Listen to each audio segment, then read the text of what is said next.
요한일서 4장 1절로 4절 말씀 우리 함께 보겠습니다. 요한일서 4장 1절로 4절 말씀.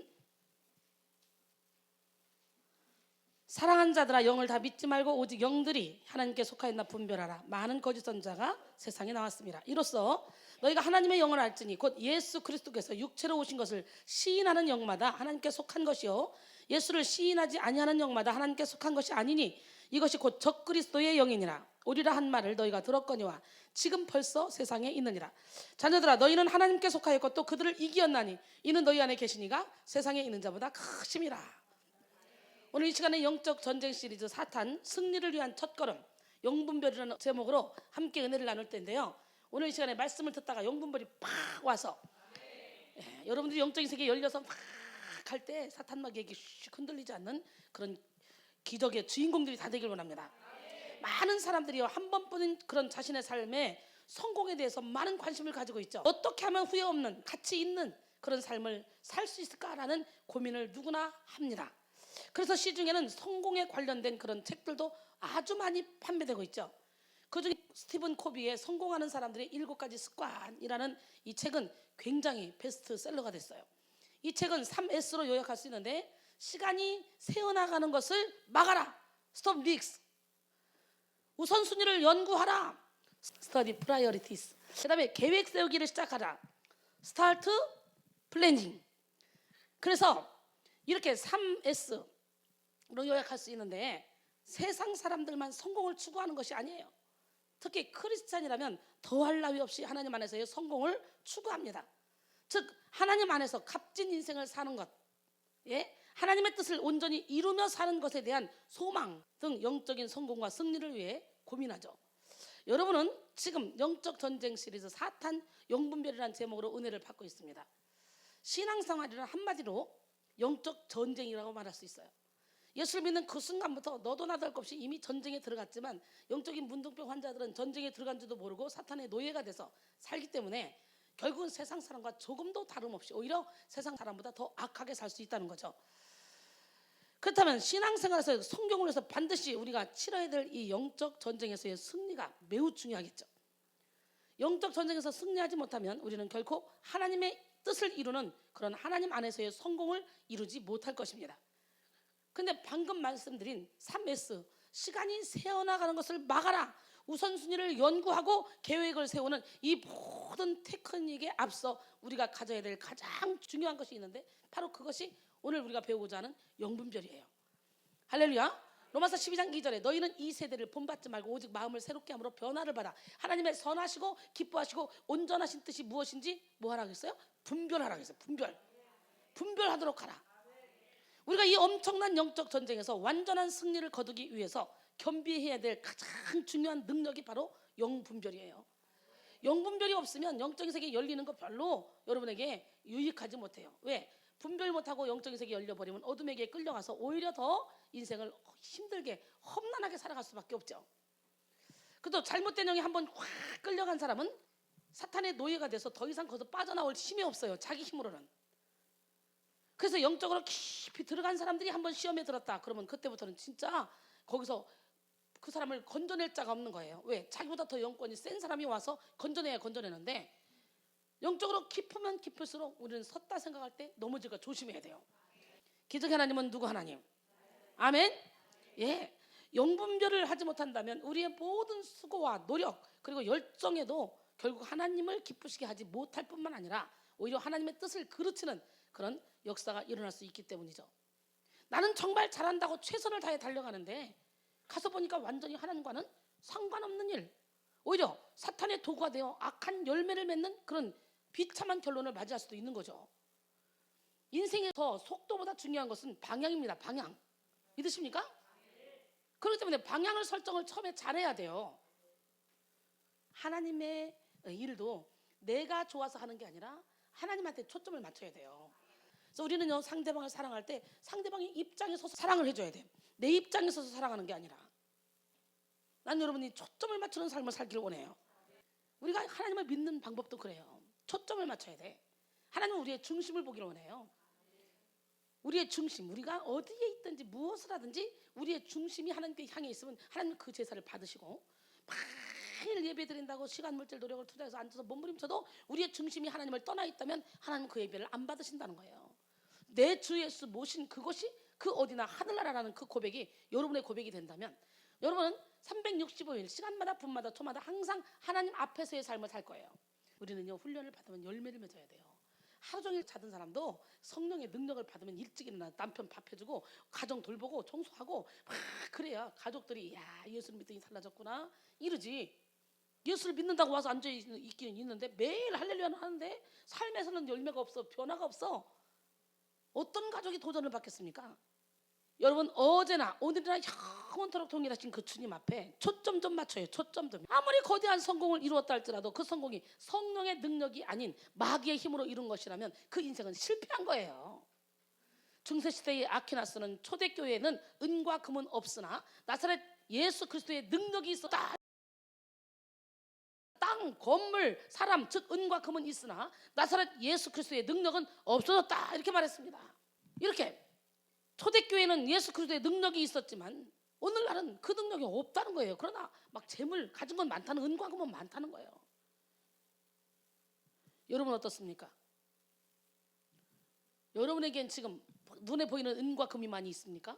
아니면 가진 거 아무것도 없어도 예수 그리스도의 이름이 있습니까? 나는 그 예수 그리스도의 이름으로 이렇게 멋지고 당당한 인생을 살아가요. 예수 그리스도의 이름 때문에 하나님이 최고의 것을 먹이고 입히고 걸고 하나님께서 쫙 저를 인도해 가시는 걸 저는 봐요. 그래서 목사님들이 다 그렇게 사랑을 받습니까? 어림도 없어요. 왜 목사가 좋은 옷을 입어? 왜 목사가 좋은 차를 타? 왜 목사가 저렇게 화려해요? 왜 목사 맨날 이렇게 걸기 바쁩니다. 눈을 쫙 불을 켜고. 그러나 성령의 능력이 있어서 영혼들을 그 자리에서 팍팍팍 살려내면 우리 목사님 더 좋은 거 해야 되는데, 더 좋은 거 먹어야 되는데, 좋은 거 입어야 되는데, 좋은 차 타야 되는데 이렇게 바뀌는 거예요. 그래서 난 여러분들이 능력 있는 주의 종들이 되기를 원하고 능력 있는 하나님의 종들이 되기를 원해. 초점도 못 맞추고 영혼들 살리지 못하면서 밥도 아깝지. 그러나 막 진액을 짜서 영혼들을 확 살려내면 그 사람을 잘 보호해야 되잖아. 왜? 그 사람을 통해 일을 하려면 잘 먹이고 잘 입히고 잘 좋은 차 타고서 사고 나도 안 다치게 하고 잘 보호해야 그 사람을 통해서 계속 영양식을 공급받잖아. 그래서 말씀을 가리키는 자와 모든 좋은 것을 함께 하라고 갈라디아서 6장 6절은 말씀하시잖아요. 여러분 기적의 하나님, 능력의 하나님은 살아계십니다. 믿으십니까? 예. 그래서 베드로와 누구예요? 베드로와 요한이 성전 비문에 앉아 있는 그 앉은뱅이를 향해서 은과 금은 내게 없으나 내게 있는 것으로 내게 주니 곧 나사렛 예수 그리스도의 이름으로 일어나 걸으라고 딱 손을 잡아서 일으키니까 발목이 힘을 얻고 일어나는 거예요. 뛰는 거예요. 할렐루야. 중요한 것은 부피가 아니라 질이에요. 겉으로 보여지는 껍질의 화려함보다는 그 속에 알찬 열매가 있는지가 중요하다는 거지. 여러분 악한 자도 얼마든지 보여지는 능력을 나타낼 수 있어요. 마태복음 24장 24절에 보니까 거짓 그리스도들과 거짓 선자들이 일어나 큰 표적과 기사를 보여 할 수만 있으면 택하신 자들도 미혹한다는 거예요. 그러므로 우리는 신앙의 기초를 단단히 다져야 됩니다. 우리 신앙의 기초는 오직 예수 그리스도가 되어야 돼요. 삶의 이유도 삶의 방식도 삶의 목적도 오직 예수 그리스도가 되어야 돼요. 이 시간 예수님께 깊이 뿌리를 내리셔서 흔들리지 않는 믿음을 갖기를 원합니다. 예? 골로새 2장 6절로 7절. 그러므로 너희가 그리스도 예수를 주로 받았으니 그 안에서 행하되 그 안에 뿌리를 박아 세움을 받아서 교훈을 받은 대로 믿음에 굳게 서서 감사함을 넘치게 하라. 여러분의 입에서 감사가 막 철철철철 넘쳐야 돼요. 난 여러분의 입에서 감사가 넘쳐나는 기적의 주인공들이 다 되길 원합니다. 예수님께 뿌리를 내리면 우리는 성령의 능력이 나타나는 삶을 살게 돼요. 예수님의 성품을 담게 되는 거예요. 그렇기 때문에 자신은 죽고 예수로 인해 살게 되는 거죠. 여러분은 여러분 자신을 볼 줄 아는 눈이 열려야 돼. 하나님은요 똑똑하고 잘난 사람 안 씁니다. 그래서 여러분 좋은 기회가 있어서 쫙 세워주려고 할 때 더 겸손해지고 더 낮아지고 더 깨지고 더 부서지고 무너져서 쫙 그 기회를 잡아야 돼. 기적의 하나님, 능력의 하나님, 누구 하나님? 아멘. 예. 예수님께 뿌리를 내리면 우리는 성령의 능력이 나타나는 삶을 살게 되는데 난 여러분 모두가 다 성령의 능력이 나타나는 삶을 살기를 원해요. 내가 이 교만, 내 생각을 완전히 내려놓지 못하면 다 남 탓이야. 다 남 탓. 주변에 나에게 평가가 어떤가 이거 생각 안 해. 다 너 탓이야. 물론 우리는 하나님께 잘 보이면 되고 하나님 보시기에 의를 행하면 돼. 사람에게 너무 의식할 필요가 없어. 그러나 마태복음 5장 16절에 그러잖아요. 너희 빛이 사람 앞에 비치게 해서 그들로 하여금 너희 착한 행실을 보고 하늘에 계신 너희 아버지께 영광을 돌리게 하라. 그러니까 우리가 진짜 예수 믿는 사람이라면, 예수님께 뿌리를 내린 사람이라면 열매를 맺어야지. 예수 그리스도를 닮아가야지. 내가 나도 모르게 무의식 중에 가서 막 사람들을 찔렀으면 이제 그거 수습해야지. 끝까지 아니라고 하면 어떻게 돼? 끝까지 아니라고 하면 점점점 관계는 멀어지는 거예요. 저 사람 문둥병 환자야. 아무리 설교를 잘하고 뭐 다 필요 없어. 문둥병 환자야. 자기 잘못을 몰라. 인정받지 못하는 거예요. 오늘 난 여러분들이 다시 한번 나는 죽고 예수로 사는 기적의 주인공이 되길 원해요. 갈라디아서 5장 24절에 그리스도 예수의 사람들은 육체와 함께 그 정욕과 탐심을 십자가에 못 박았느니라 그랬어요. 자신을 완전히 비우는 것으로 끝나서는 안 됩니다. 오직 은혜와 진리로 채워야 돼요. 온전히 비우는 거로만 끝나면 일곱 귀신 데리고 들어와요. 마태복음 12장 43절 이하에 보니까. 그래서 그 안에 하나님의 능력으로 은혜와 진리로 말씀으로 콱콱콱 채워야 돼요. 오늘 본문의 요한일서 4장도 영분별을 위해 쓰여진 중요한 장이죠. 본문은 참된 영과 거짓 영을 구별하는 표징들에 대해서 가르쳐주고 있습니다. 사도 요한은 여기서 확고한 목적을 가지고 하나님의 교회에 분명하고도 안전한 그리고 확실한 구별성이 있으며 사용하고 적용하기에 아주 편리한 참된 성령의 지표들을 제공하고 있습니다. 그리고 이 주제를 분명하고도 충분하게 다루려고 노력했어요. 요한은 참영과 거짓 영을 구분하는 표징들을 말하기 전에 그리스도인들에게 주의사항을 말합니다. 첫째, 겉으로 그럴듯하게 보이는 모든 것을 참된 영의 사역으로 함부로 믿는 어리석음과 무모함을 경고합니다. 그리고 영들을 시험해야 될 의무가 있음을 밝히고 있습니다. 그리고 둘째로 영들을 시험하는 의무가 필요한 이유는 많은 모조품들이 등장하였기 때문임을 상기시킵니다. 사도는 자신의 편지를 받는 그리스도인들에게 영들을 시험하는 문제에 대해서 이와 같이 권면하고 경계한 후에 성령의 평상적 사역이나 특이한 사역으로 위장하는 모든 것을 안전하게 판단할 수 있는 규칙들, 그 규칙들을 곧장 제시합니다. 영분별의 목적은 하나님의 성령이 가진 참되고 확실하고 뚜렷한 증거들이 어떤 것인지를 제시하는 거죠. 그래서 우리 자신들 또는 다른 사람들 안에서 일어나는 그 어떤 역사라도 제대로 판단할 수 있게 하는 것이 바로 영분별의 은사예요. 이 시간 여러분에게 영분별의 능력이 확실히 임하기를 소원합니다. 영분별의 기준은 뭐냐? 바로 말씀이에요. 말씀. 그렇기 때문에 우리가 말씀 안에 깊이 들어가면 흔들리지 않습니다. 주께서는 심지가 견고한 자를 평강하도록 지켜주신다 그랬어요. 확실하고 뚜렷한 영분별의 기준을 얻기 위해서는 1.1획도 변함이 없는 하나님의 말씀을 지침으로 삼아야 됩니다. 그럼 말씀을 알아야 될 거 아니에요. 말씀을 보지도 않고 듣지도 않고 막 은사주의 집회하는 데 가서 막 좋다고 떼굴떼굴 굴르다가 오면 무슨 소용이 있겠어요. 말씀이 있어야 그걸 분별해서 탁탁탁 갈라낼 수 있는 그런 힘이 있는 거지. 그렇기 때문에 여기는 은사가 많이 나타나기 때문에 밖에서 보면 모르는 사람들이 보면 거기 은사주의야, 거기 은사 집회야라고 쉽게 말할 수 있을 거예요. 그러나 철저히 말씀 집회하고 있잖아요. 그 말씀과 은사는 따로 놀래야 따로 놀 수가 없어요. 진실한 말씀이 선포되어지면 그 말씀이 나가서 일을 합니다. 그래 은사가 나타나게 돼 있는 거예요. 할렐루야. 우리 하나님, 멋쟁이 하나님, 기적의 하나님, 능력의 하나님, 살아계신 하나님은 영분별의 기준을 말씀으로 삼으라는 거. 말씀. 왜냐하면 사도와 선자들에게 영감을 주어 정확무오한 성경을 기록하게 하신 성령님께서 무엇이 참된 성령의 역사인지 아니면 사탄의 역사인지를 분별할 수 있는 분명한 기준을 우리에게 말씀을 통해 주셨기 때문에 그래요. 성경은 우리 영혼의 중대한 모든 문제에 대해서 우리를 올바르게 안내하기 위해서 하나님께서 교회에 주신 위대한 표준 규칙입니다. 또한 성경은 오류 없는 규칙입니다. 디모데후서 3장 16절로 17절 모든 성경은 하나님의 감동으로 된 것으로 교훈과 책망과 바르게 함과 의로 교육하기에 유익하니 이는 하나님의 사람으로 온전하게 하며 모든 선한 일을 행할 능력을 갖추게 하려 합니다. 그렇기 때문에 여러분들이 진짜 하나님의 말씀 안에 거하면요 저절로 선한 일을 행할 수밖에 없습니다. 선한 일을 행할 능력을 갖추게 해주셔서 그 일을 하도록 만들어 주십니다. 영들을 판단하는 이런 위대한 일에 있어서 하나님이 교회를 지도하기에 충족한 표지들을 우리에게 주셨다는 것은 의심할 여지가 없습니다. 이런 표지들이 없다면 교회는 애처로운 미혹 속에 빠지기 쉽고 돌이킬 수 없을 정도로 기만당하게 될 것입니다. 또한 적들이 파놓은 그런 함정에 빠지고 말 것입니다. 그러기에 우리는 그런 것을 방지하기 위해서 성경에 있는 규칙들을 무조건 신뢰하고 지켜야 됩니다. 내 생각에 맞지 않다 할지라도 성경에 있는 규칙이라면 무조건 믿고 가야 되는 거예요.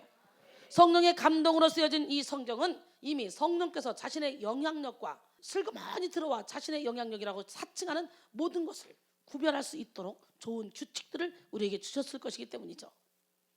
그러니까 성령의 영향력과 또한 사탄의 영향력을 다 볼 수 있는, 구별할 수 있는 능력을 이미 주셨다는 거예요. 우리는 어떤 사람이나 어떤 일이나 어떤 권세나 그 배후에 무엇이 있는지 알 수 없기 때문에 영분별의 은사를 반드시 받아야 되는 거예요. 영분별의 은사는 하나님의 영과 악한 영을 구분하고 하나님의 일과 세상의 일을 구분하고 그 안에 도살인 악이나 상처가 무엇인지 다 드러냅니다. 적이나 문제를 정확히 알고 기도하는 것이 우리에게 유익합니다. 요한일서 2장 11절로 14절 보니까 사람의 일을 사람의 속에 있는 영 외에 누가 알리요? 이와 같이 하나님의 일도 하나님의 영 외에는 아무도 알지 못하느니라. 우리가 세상의 영을 받지 아니하고 오직 하나님으로부터 온 영을 받았으니 이는 우리로 하여금 하나님께서 우리에게 은혜로 주신 것들을 알게 하려 하십니다. 우리가 이것을 말하거니와 사람의 지혜가 가르친 말로 아니하고 오직 성령께서 가르치신 것으로 하니 영적인 일은 영적인 것으로 분별하느니라. 육에 속한 사람은 하나님의 성령의 일들을 받지 아니하나니 이는 그것들이 그에게는 어리석게 보이며 또 그는 그것들을 알 수도 없나니 그러한 일은 영적으로 분별되기 때문이다. 그렇기 때문에 육에 속한 사람은요, 우리가 하는 이 영적인 얘기 이거 알아듣지도 못하고 우리를 이상하게 봅니다. 그래서 영적인 대화가 아무하고나 통하는 게 아니에요. 아무데나 가서 자꾸 영적인 얘기 하지 마세요. 통하질 않아. C.S. 루이스는 스크로테이프의 편지에서 사단이 인간에게 쳐놓은 생각의 덫을 4가지로 분류해서 설명했는데, 첫째는 사물의 일상성을 주입함으로 미지의 존재를 불신하게 하는 덫이에요. 둘째는 과학이든 성경이든 그런 거 이미 다 알고 있다, 이런 그럴듯하고 막연한 그런 느낌을 주어서 제대로 생각하는 것을 막는 덫입니다. 세 번째는 한 직장에서 살다 보든지 한 집에서 살다 보든지 하면 같이 일해본 사람은요, 훤히 다 그 사람들에서 알고 있는 결점인데도 불구하고 정작 본인은 자기 성찰을 오랫동안 하고도 깨닫지 못하는 내면 세계에 대한 무감각화의 덫입니다. 그러니까 수없이 많은 말씀을 듣고도 깨닫지 못하는 어리석은 자, 정말 불쌍한 자들이에요. 나는요 맨날 얘기하잖아. 한 번만 제 설교를 들어도요 나는 죽고 예수로 살기로 결단하겠다고. 이 설교의 내용이 얼마나 큽니까? 얼마나 광대합니까? 이 3번 설교에 여러분 어떻게 살아야 되겠다 답이 한 번에 다 나오잖아요. 그런데 못 깨닫고 끝까지 하나님의 일을 한다고 하면서 자기 의로 막 자기 중심적으로 달려가는 사람은 이게요 문둥병 환자지 뭡니까? 너무너무 불쌍해요. 초점 좀 맞춰 삽시다. 옆 사람 바라보면서 우리 초점 좀 맞춰 삽시다. 응? 초점 맞춰 살아요. 열매 맺는 삶을 살아요. 네 번째는 인간들로 하여금 자신의 육체가 하는 행동이 반드시 영혼에 영향을 주게 되어 있다는 점을 잊어버리고 살게 한다는 거예요. 예, 우리의 육체가 하는 행동은요 결국은 우리의 영혼에 영향을 줍니다. 그런데 이것을 잊어버리고 살게 만든다는 거예요. 요한복음 8장 44절에 너희는 너희 아비 마귀에게서 났으니 너희 아비의 욕심대로 너희도 행하고자 하느니라. 그는 처음부터 살인한 자요 진리가 그 속에 없으므로 진리에 서지 못하고 거짓을 말할 때마다 제 것으로 말하나니 이는 그가 거짓말쟁이요 거짓의 아비가 되었습니다. 그랬어요. 여러분, 이렇게 사단은 우리의 생각 속에 교묘하게 덫을 놓고 우리의 생각을 지배하려고 합니다. 그래서 우리는 생각을 지켜야 돼요. 영적인 세계를 무조건 불신하든지 아니면 진리를 제대로 알려 하지 않고 무조건 믿고 좋은 것으로 받아들이려 한다는 것은 이미 사탄의 덫에 걸려들었다는 표시입니다. 생각을 묶는 사탄의 밧줄은 불신, 의심, 두려움, 염려, 걱정 등으로 다양합니다. 이 밧줄에 묶인 우리의 생각은 악한 영이 우리 육체에 침범하고 집을 짓고 활동하며 우리를 장악하는데 무방비 상태가 되는 거예요. 사탄에게 결박된 지각은 우리의 생각과 마음과 입술을 악한 영의 포로가 되게 만들어서 하나님을 깨달을 수도 없고 그리고 영원한 하나님을 썩어질 이 땅의 것과 바꾸어버리게 만든다는 거예요. 로마서 1장 21절로 23절 보니까 하나님을 알되 하나님을 영화롭게도 아니하며 감사하지도 아니하며 오히려 그 생각이 허망하여지며 미련한 마음이 어두워졌나니 스스로 지혜 있다 하나 어리석게 돼요. 썩어지지 아니하는 하나님의 영광을 썩어진 사람과 새와 짐승과 기어다니는 동물 모양의 우상으로 바꾸었느니라 그랬어요. 이 시간 하나님께 영적 분별을 받음으로 허망한 생각과 미련한 마음을 깨닫지 못하는 그 불신앙을 오늘 이 시간에 확 부셔버리고 그 모든 악한 영의 결박을 다 끊어버리고 진리 안의 자유 가운데 거하는 여러분 되기를 원합니다.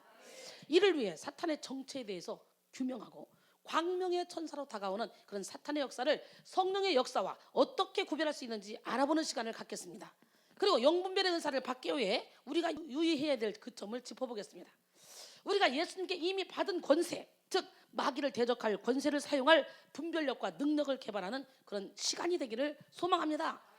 요한복음 8장 32절에 보니까 진리를 알지 진리가 너희를 자유케 하리라. 아멘. 고린도서 3장 17절에 보니까 주는 영이시니 주의 영이 계신 곳에는 자유가 있느니라. 고린도서 10장 3절로 6절 보니까 우리가 육신으로 행하나 육신에 따라 싸우지 아니하노니 우리의 싸우는 무기는 육신에 속한 것이 아니요 오직 어떤 견고한 진도 무너뜨리는 하나님의 능력이라. 모든 이론을 무너뜨리며 하나님을 아는 것을 대적하여 하나님 아는 것을 대적하여 높아진 것을 다 무너뜨리고 모든 생각을 사로잡아 그리스도에게 복종하게 하니 너희의 복종이 온전하게 될 때에 모든 복종하지 아니한 것을 벌하려고 준비하는 중에 있노라 그랬어요. 너희의 복종이 온전하게 될 때까지 기다리겠다는 거예요. 그리고 나서 모든 복종하지 않는 것을 벌하려고 준비하고 있는 중이라는 거예요. 할렐루야. 오늘 시간에 여러분의 모든 생각과 마음과 입술을 주님께 사로잡아 드리기를 바랍니다. 우리는 영분별의 능력을 기르기 위해서 열심히 배우고 훈련해야 돼요. 이 영분별은 하나님께서 주시는 영적인 감각으로 올 수도 있지만 대체적으로 성경에 의해서 우리가 분별할 수 있다는 거예요. 예, 성령의 감동으로도 오지만 성령의 감동으로 지어진 말씀을 통해서도 우리가 분별을 할 수 있는데 확실한 것, 가장 확실한 건 성경 말씀에서 분별을 해야 된다는 거예요.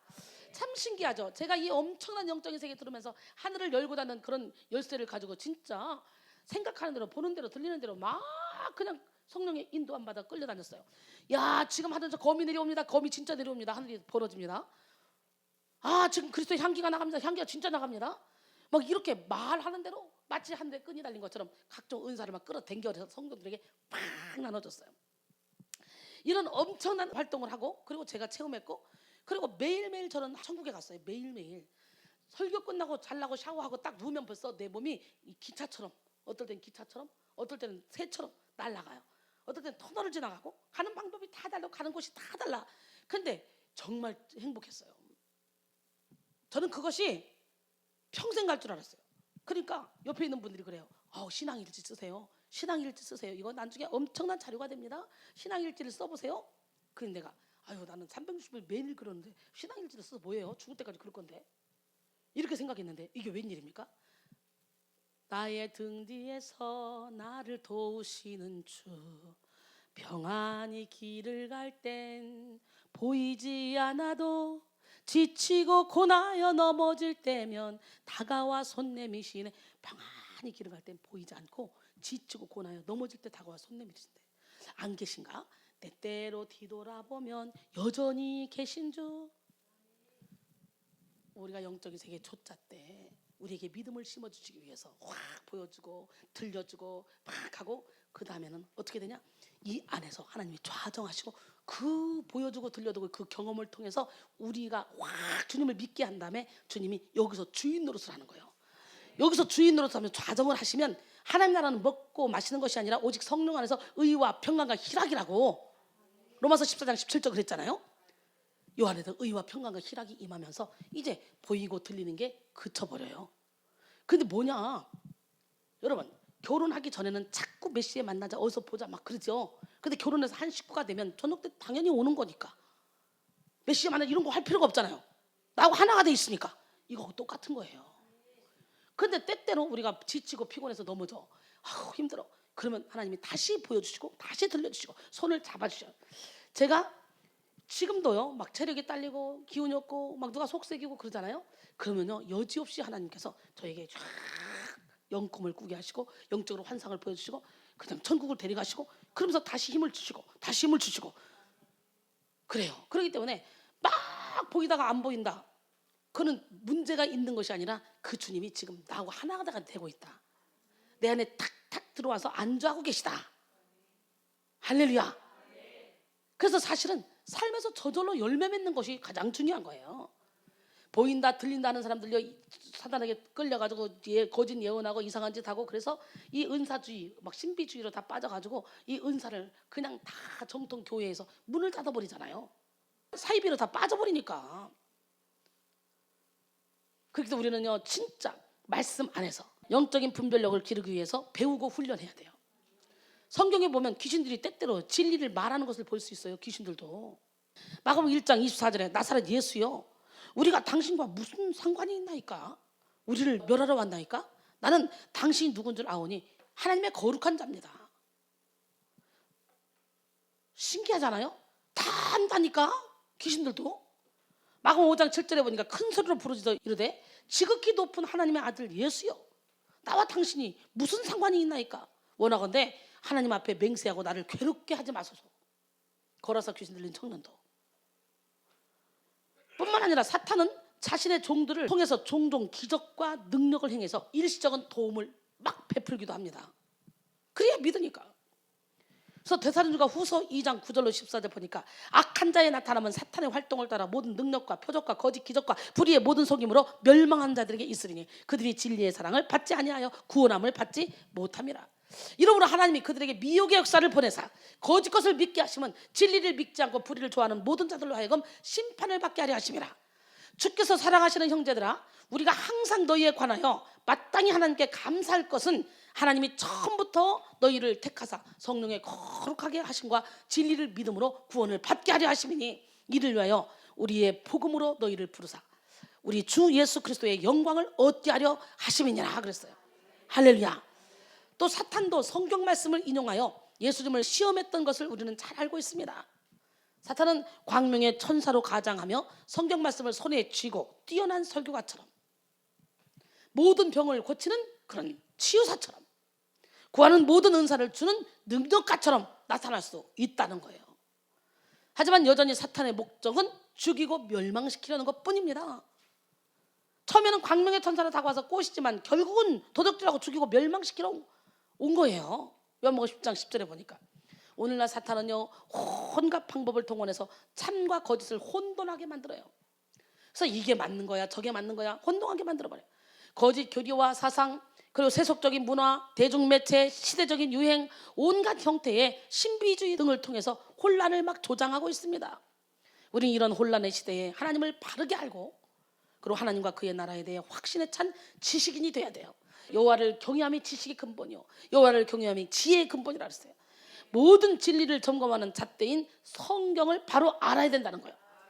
우리는 느낌, 감정, 환경의 지배를 받는 사람이 아니라 오직 말씀의 표대를 따라가는 사람들이 되어야 돼요. 빌립보 1장 9절로 11절 내가 기도하노라 너희 사랑을 지식과 모든 총명으로 점점 더 풍성하게 하사 너희로 지극히 선한 것을 분별하며 또 진실하며 허물 없이 그리스도의 날까지 이르고 예수 그리스도로 말미암아 의의 열매가 가득하여 하나님의 영광과 찬송이 되기를 원하노라 그랬어요.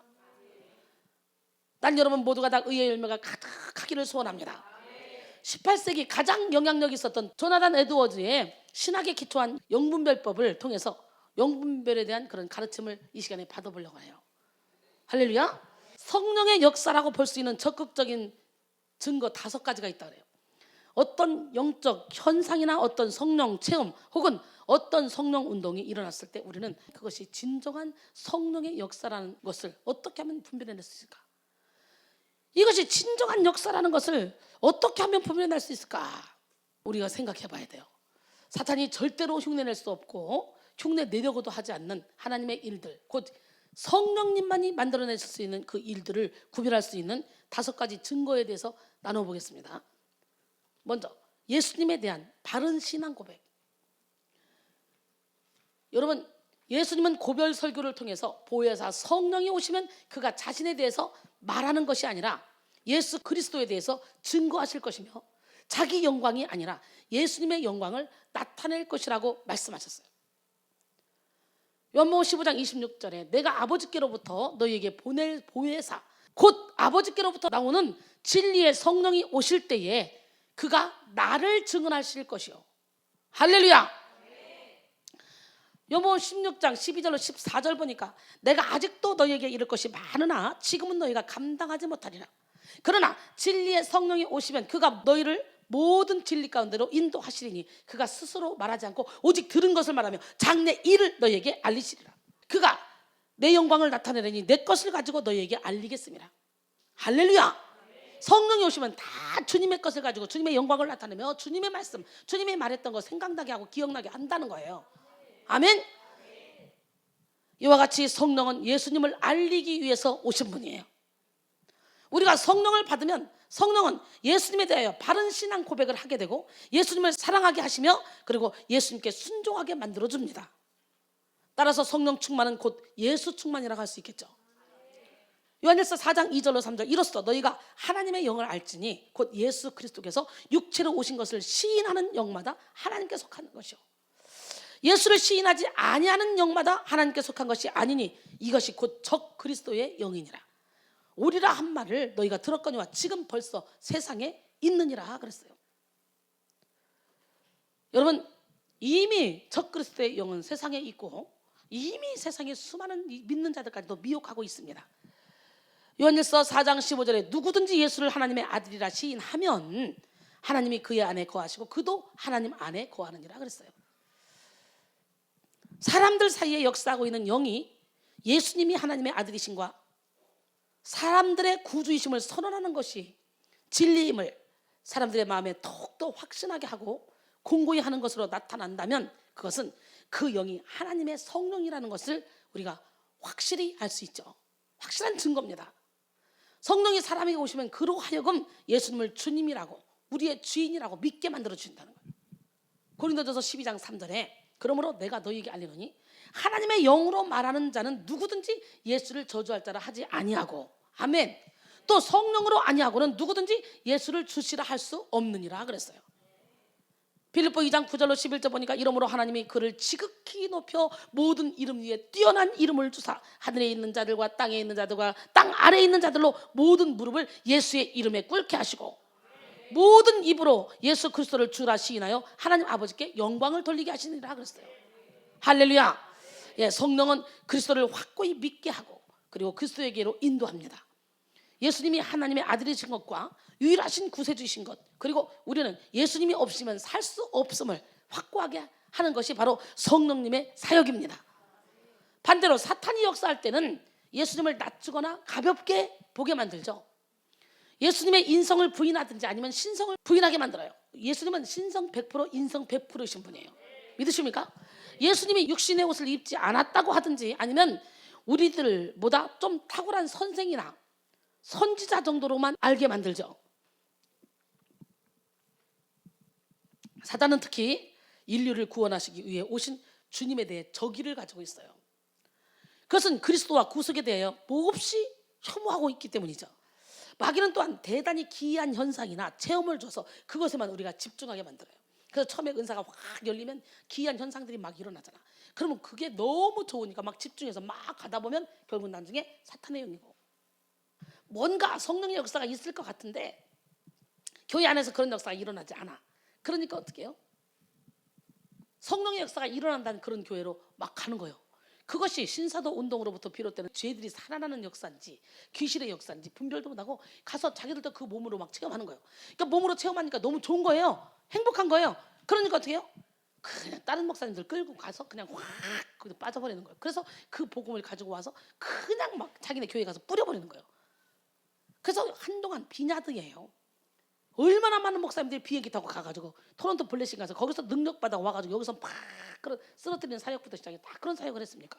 근데 참 신기하죠. 나는 그런 영향을 100억 분의 1도 안 받았는데 하나님께서는 내게 그 사람들하고 흡사한 그런 현상들을 일어나게 해서 그 현상들이 죄가 살아나는 거, 죄가 나가는 과정이라고 이걸 깨닫게 하고 그걸 쫙 몰아내고 하나님의 영으로 가득 채워서 상큼하고 깔끔하고 예쁘게 이렇게 만드는 그런 은사를 주셨는지 정말 신기한 은사 아니에요?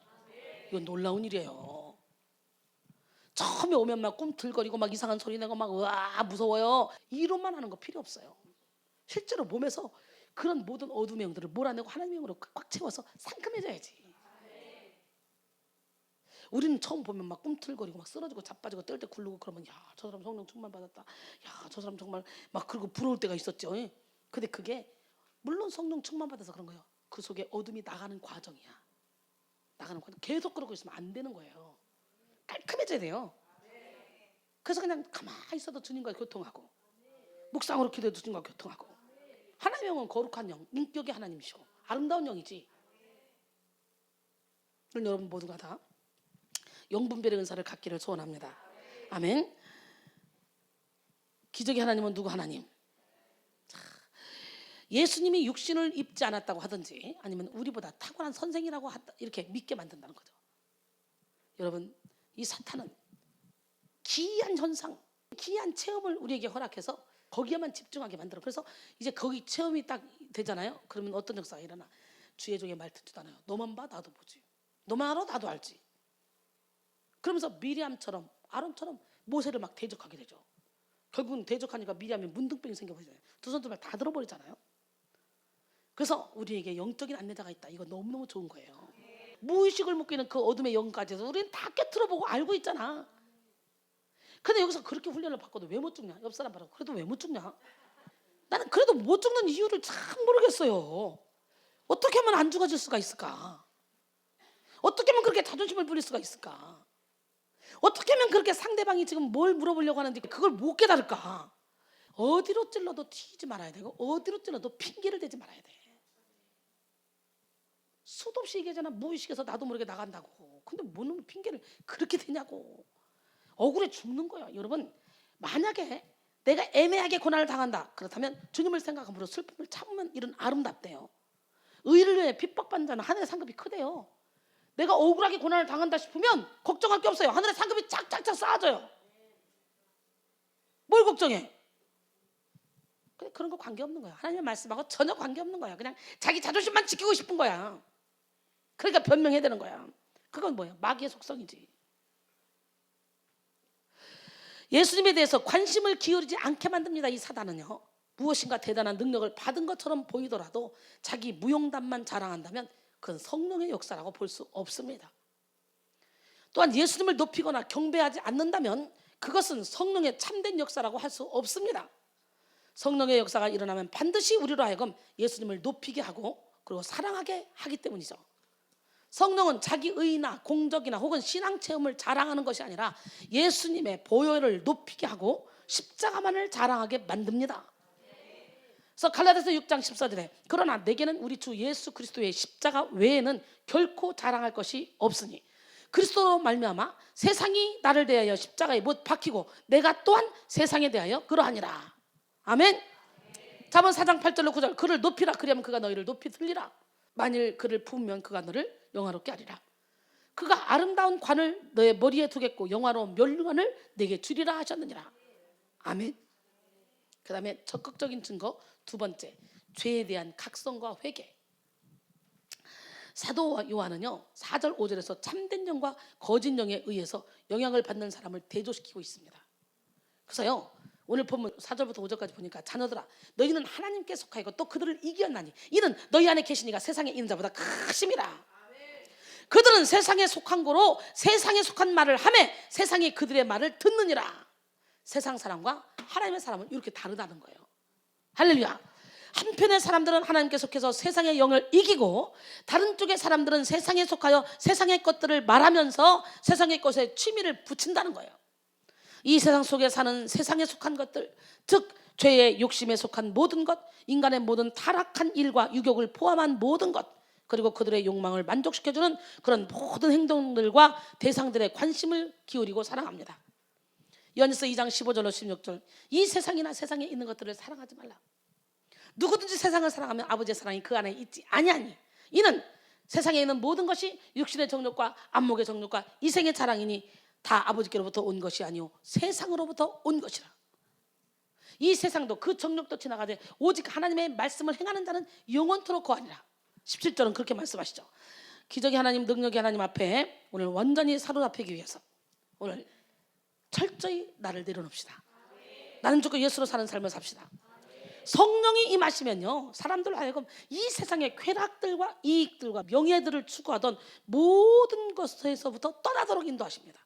보세요, 저를 한번 보세요. 정말 신기하잖아요. 저는 지금 제가 이 살아가는 이 방식대로 세상과 살아간다고 생각해봐요, 여러분. 돈을 얼마나 많이 벌겠고, 얼마나 많은 아이디어로 얼마나 떵떵거리면 멋있게 살겠냐고. 나는요, 무슨 일을 해도 잘했거든요. 어떤 일을 손대도 다 잘 됐거든요. 근데요, 너무 신기하죠. 내가 그렇게 좋아했던 세상의 모든 것들을 다 내려놓게 하고요, 오직 예수 안에서 행복하게 만들어요. 아마 나처럼 예수님께 미친 사람도 별로 없는 것 같아. 산속에 가 수행하는 사람이나 가정이 없어서 그냥 혼자 막 할렐루야 하는 사람, 이런 사람 빼고는 아마 나처럼 가정주부가 이렇게 모든 걸 다, 누가 볼 때는 내가 얼마나 화려해 보여요?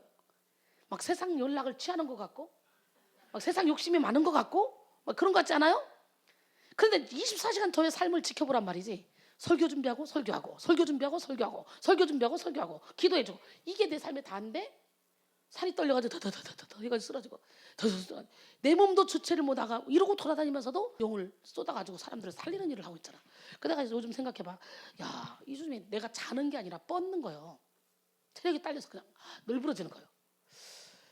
이러면 건강에 얼마나 해가 될까. 오랫동안 살 수 있는 수명이 연장이 돼야 되는데 수명이 점점 감소될 것이다. 그런 생각을 해봐요. 제가 절도해서 거의 죽기 직전에 그냥 뻗어버리니까 잠을 자는 게 아니라 이런 삶을 사는데도 내 영이 기쁘다는 거예요. 내 영이 행복하다는 거예요. 이게 좀 이상하지 않아요? 아무리 생각해도 이상하죠. 이렇게 성령이 임하시고 성령의 인도함을 받으면 이 세상의 쾌락과 이익들, 그리고 이 세상의 명예들을 추구하던 모든 것을 다 버리게 하십니다. 또한 사람들로 하여금 복음이 계시해주는 보이지 않는 그런 세계에서 미래와 영원한 행복에 깊은 관심을 갖도록 만들어준다는 거예요. 할렐루야. 뭔 소리인지 몰라? 성령이 함께 하시면 복음이 계시해주는 보이지 않는 세계, 미래와 영원한 행복에 대해서 깊은 관심을 갖게 해준다 이거예요. 아멘을 좀 크게 해. 그리고 하나님 나라와 그의 의를 구하게 만들어요. 사람들이 죄의 무서움과 그것이 가져올 죄책과 죄로 인해 맞이하게 될 비참함에 대해 깨닫게 해주시고 회개하게 해주십니다.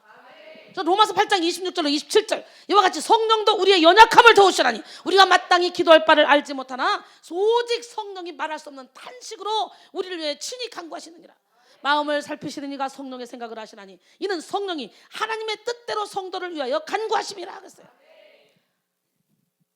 여러분, 깨닫는 게 문제예요. 깨닫는 게.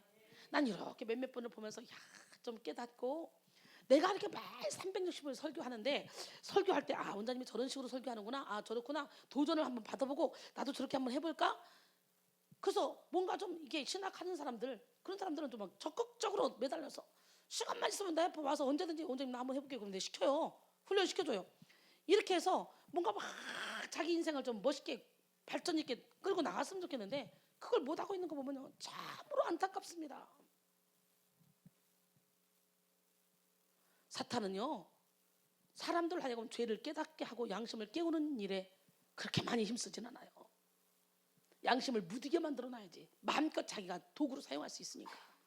그러나 가끔은 죄를 깨닫게 해줘요. 하나님도 죄를 깨닫게 해주고 사탄도 죄를 깨닫게 해주지만 하나님은 우리가 자복하고 회개하고 하나님께 돌아와서 정말 온전하고 구비하고 조금도 부족함이 없는 사람을 만들어 마음껏 축복을 부어주시기 위해서 죄를 깨닫게 해주시는 거고, 사탄이 우리의 죄를 깨닫게 할 때는 죄책감에 매여서 스스로 묶여서 고통 가운데 살게 만들어준다는 거예요. 그러니까 여러분이 어떤 죄를 저질렀다 할지라도 회개하면 하나님께서는 다 해결해 놓으셨어. 이미 깊은 바다에 던져버리고 발로 밟아버리고 다시는 기억지도 않으시고 흰 눈보다 양털보다 희게 해주시고 모든 불의에서 깨끗하게 해준다고 이미 약속하셨어요. 그렇기 때문에 죄가 깨달아지긴 깨달아졌는데 이 죄가 깨달아졌을 때 우리는 어떻게 돼요? 나는 죄인 중에 괴수라는 고백을 해야 돼. 사도 바울처럼 인정해야 돼. 근데 왜 자꾸 변명하냐고. 참 안타까워요. 훈련을 시키면서 이쯤 됐으면 내가 뒤에서 밀어줘야 되겠다, 서포트 해줘야 되겠다, 모든 면에 채워줘야 되겠다. 그리고 딱 시도해보면 여기서 합격이 못 돼요. 또 합격 못하고 또 넘어지고 또 자빠지고. 완전히 죽어서 하나님 안에 사로잡히는 기적의 주인공들이 다 되길 원합니다. 할렐루야. 예, 우리의 영혼 속에 있는 양심의 눈과 입을 여는 것은 마귀의 어두운 모든 계획을 방해하고 저지하기 때문에 사탄이가 우리의 양심을 깨우지 못하게 만든다는 거예요. 양심을 묻게 만든다는 거예요. 양심이 화인 맞은 것처럼 만든다는 거예요. 이게 사탄도 가끔은 죄를 깨닫게 하긴 하지만 이렇게 우리를 죄책감에 묶어버리기 위해서 깨닫게 한다는 거예요. 그러게 우리는 양심이 죄의 무서움에 대해서 그리고 자신의 큰 죄에 대해서 많이 느끼면 느낄수록 하나님께로 돌아와 회개해야 돼요. 인정해야 돼. 인정. 사도 바울이 디모데전서 1장 15절에 그러잖아. 밑보다 모든 사람이 받을 만한 이 말이요, 그리스도 예수께서 죄인을 구원하시려고 세상에 임하셨다 하였도다. 죄인 중에 내가 괴순이라. 할렐루야. 이렇게 내가 깨달아야지. 그렇지 않으면 아주 좌절하여 사탄의 노예가 될 수밖에 없어요. 내가 죄인이라는 걸 깨닫고 거기서 해방돼야지. 끝까지 변명하고 나는 아닌데 그리고 어떤 한 건을 잡아서 이것 때문에 그런데 그러면서 거기에 다 그냥 책임 전가를 해버리려고 하면 그건 사탄의 도구로 계속 쓰임받을 수밖에 없어요. 사탄의 노예가 될 수밖에 없어요. 우리는 우리의 죄가 깨달아지고 양심에 찔리는 일이 있을 때 회피하지 말고 즉시 회개해서 자유를 얻어야 돼. 악은 내가 숨기려고 할 때만 힘을 쓸 수 있는 거예요. 내가 확 드러내놓으면 그 악은 더 이상 힘을 쓸 수가 없어요. 만일 어떤 사람들이 죄의 무서운 본질에 대해 느끼게 되고 죄에 대한 하나님의 불쾌감을 느끼게 되었다면 이것은 성령의 역사입니다. 죄에 대해서 불쾌감을 느껴야지. 그죠? 죄 때문에 그들이 처한 그들 자신이 있는 그대로의 비참한 상태에 대해서 깨닫게 되었다면 그것은 성령의 역사라고 분명히 결론 지을 수 있습니다. 또한 영원한 구원에 대해 열린 관심을 갖고 있다. 그리고 하나님의 긍휼과 도움이 필요하다는 것을 깨닫게 되었다면 그것은 분명한 성령의 역사입니다. 그리고 하나님께서 지정하신 그런 수단을 사용해서 구원을 구하는 데 몰두하게 되었다면 그것 또한 성령의 사역이라고 확신할 수 있습니다. 만일 사람들이 영적인 민감함을 가져서 영적인 즐거움을 추구하느라 세상에서 마음이 멀어지고 세상적인 욕망을 버린다면 그것 또한 하나님의 성령의 영향력이 더욱더 풍성히 입증될 것입니다. 할렐루야. 그 다음에 세 번째는 성경에 대한 높은 관심이 있게 돼요. 사람들이 성경을 매우 존중하게 여기고 성경의 진리와 신성을 더욱 확신하게 된다면 그런 식으로 역사하는 영은 분명히 하나님의 성령이십니다. 성령은 우리로 하여금 사도들과 선지자들을 감동하셔서 기록하여 주신 성경을 사랑하게 해준다는 거예요. 성경은 기독교의 본질적 기준입니다. 기독교의 본질적 기준은 성서적 계시에서 찾아지는 것이지 인간의 신앙, 경험에서 찾아지는 것이 아니에요. 요한일서 4장 6절에 우리는 하나님께 속하였으니 하나님을 아는 자는 우리의 말을 듣고 하나님께 속하지 아니한 자는 우리의 말을 듣지 아니하나니 진리의 영과 미혹의 영을 이로써 아느니라 그랬어요. 사도 요한이 우리의 말이라고 한 것은 사도들을 통해서 주신 하나님의 말씀을 가리킨 거예요. 성령님은 사도들을 통해서 주신 말씀을 듣게 하고 순종하게 만드는 분입니다.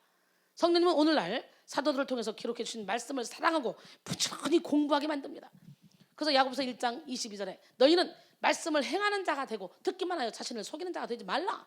필립보 4장 9절에 너희는 내게 배우고 받고 듣고 본 바를 행하라. 그리하면 평강의 하나님이 너희와 함께 하시리라. 하나님께서는 모든 종교적인 문제에 있어서나 사람들의 영혼의 관심사에 있어서 모든 시대에 걸쳐 교회를 지도하기 위하여 위대하고 영구적인 규칙으로 신적인 하나님의 말씀을 주셨다는 거예요. 그렇기 때문에 성령은 신적인 하나님의 말씀에 대한 존중심을 가지게 하고 열심히 그 말씀을 공부하게 만드십니다. 초대교회에서는요 사도의 가르침을 듣기 위해서 몇 시간씩 보내거나 혹은 밤을 새는 일들이 있었습니다. 에베소 사람들은 3년 동안 매일같이 말씀을 강론하는 그런 사도 바울의 가르침을 받았습니다. 그들은 성경을 공부하는 일에 열심을 냈어요. 평양 대부흥시에도 대표적인 특징 중 하나가 아주 열성적인 성경 읽기와 성경 공부였습니다. 성경은 성령의 감동으로 기록된 책이기 때문에 성령님은 기록된 하나님의 말씀을 무시하게 하지 않습니다. 기록된 말씀 이외의 직통 계시나 새로운 계시를 주시지 않습니다. 직통 계시가 왔다. 그건 사탄으로 온 거죠. 이미 성경에 있는 것을 성령의 감동으로 주시는 거예요. 영감으로 주시는 거예요. 이미 성경에 있는 것을. 참 신기해요. 제가요 아무것도 모르고 성경도 한 번 읽고 그리고 하나님께 불림받아서 부흥사를 시작했잖아요. 그런데 부흥회를 다니는데 신기한 건 각 사람에게 예언을 해주는데요, 몇 장 몇 절 쫙쫙 주는 거예요. 성경을 딱 내 입으로 풀어가지고 사람마다 맞게. 그것이 그 사람들 마음에 딱딱 꽂혀서 그 사람들을 살리는 거예요. 그리고 그때 그냥 내가 우리 사역자들한테 너희들 항상 주석 작업을 해라, 설교자 할 때는 주석 작업을 해라. 그런데 저 주석 작업 잘 안 하거든요. 근데 그냥 설교 딱 해버리면 그 주석이 있어요. 그 한동안 제 별명이 뭐냐면 이주석이었잖아요. 신기하잖아요. 강력한 성령의 인도를 받으면요, 성령의 감동으로 성경은 지어진 거잖아. 그래서 꿰뚫어 알 수 있는 능력을 주시는 거예요. 그래서 제가 막 사역하다 보면 그때 어떻게 내가 성경을 뒤져보고 이거 어떻게 할까 이렇게 할 수 있겠습니까? 막 사역하다 보면요 여러 가지 현상들이 막 일어나요. 그때는 엄청난 영적 전쟁터였으니까 그때마다 성령께서 이렇게 해라, 이렇게 하면 그게 나중에 보면 성경에 있어. 이렇게 해라, 이렇게 하면 나중에 보면 그게 성경에 또 있어. 그래서 어머 신기하다. 그냥 내가 하고 싶은 대로 그냥 했는데 이게 다 성경에 있네. 이런 역사 일어나야 돼. 이런 역사. 나의 품은 뜻이 주의 뜻과 같이 돼야 돼. 철저히 나는 듣고 예수로 살면 내가 하는 행동이, 내가 말하는 것들이 다 말씀 안에 있다는 거예요. 그 내가 여기서 설교할 때는 괜히 개인적인 간증하고 뭐 개인적인 말하고 이런 거 하지 말고 말씀을 가지고 엮어서 가라. 그러면 사람들을 살린다. 그 말씀이 내 개인적인 막 간증 막 하다 보면 내가 상처받은 쓴뿌리 얘기 뭔 얘기 막 하다 보면 그 막 쓴뿌리가 같이 올라와 버리는 거예요. 같이 이렇게. 그래서 하나님의 말씀으로 확 선포해서 말씀이 치료하게 만들어야 돼요. 그게 진짜 훌륭한 설교가예요. 인간의 말이 여기선 필요가 없어요. 인간의 말을 하다 보면 반드시 나의 쓴뿌리가 나오게 돼 있다니까. 천국 뉴스만 전하기도 힘들어 죽겠는데 뭘 자기 뉴스를, 개인적인 자기 뉴스를 전해. 물론 간증의 시간은 필요해요. 한 번씩은. 그러나 그것은 한 번 하면 끝나는 거지 맨날 그런 간증할 필요가 있는 게 아니잖아요. 여러분, 기적의 하나님은 누구 하나님? 진짜 성경은 성령의 감동으로 기록된 책이기 때문에 성령님은 기록된 하나님의 말씀을 무시하게 하지 않습니다. 기록된 말씀 이외에 직통 계시나 새로운 계시를 주시지도 않습니다. 경험이 진리의 원천이 될 수는 없지만 경험으로서 진리가 확증될 수는 있습니다. 말씀이 진리의 원천이요, 경험으로서 진리가 확증될 수 있다는 거예요. 그러나 경험이 진리의 원천은 될 수가 없다는 거예요. 그러기에 모든 체험을 성경에 비추어서 확증해야 된다는 거예요. 고린도전서 4장 6절에 형제들아 내가 너희를 위하여 이 일에 나와 아볼로를 들어서 본을 보였으니 이는 너희로 하여금 기록된 말씀 밖으로 넘어가지 말라 한 것을 우리에게서 배워 서로 대적하여 교만한 마음을 가지지 말게 하려 함이라 그랬어요. 오히려 성령이 충만하면 할수록 성경의 권위를 높이게 되고요, 성경을 더욱더 가까이 하게 됩니다. 할렐루야. 이것이 성령의 사역이에요. 우리로 하여금 성경 말씀을 읽을 때에 조명하여 주셔서 그 말씀을 깨닫게 하시고 우리 자신에게 적용하는 일에 도움을 주시는 분이에요. 그러므로 만일 성경을 무시하고 성경을 부인하는 영이 있다면 그는 분명 성령과는 다른 영이에요. 자신의 내면의 빛이나 체험만 강조하는 신비주의는 이단적인 거예요. 1992년 10월 휴거서를 주장해서 많은 백성들을 미혹했던 이장님 씨도 성경에는 없지만 직통계시를 주셨다고 거짓말했잖아요. 오늘날 성경을 읽고 공부하는 일을 게을리하면서 기도만 하면 하나님이 인도해 주시고 직통계시를 주신다고 주장하는 이들은 사탄의 먹이가 될 수밖에 없는 그런 불쌍한 이들이라는 것을 우리는 기억해야 돼요.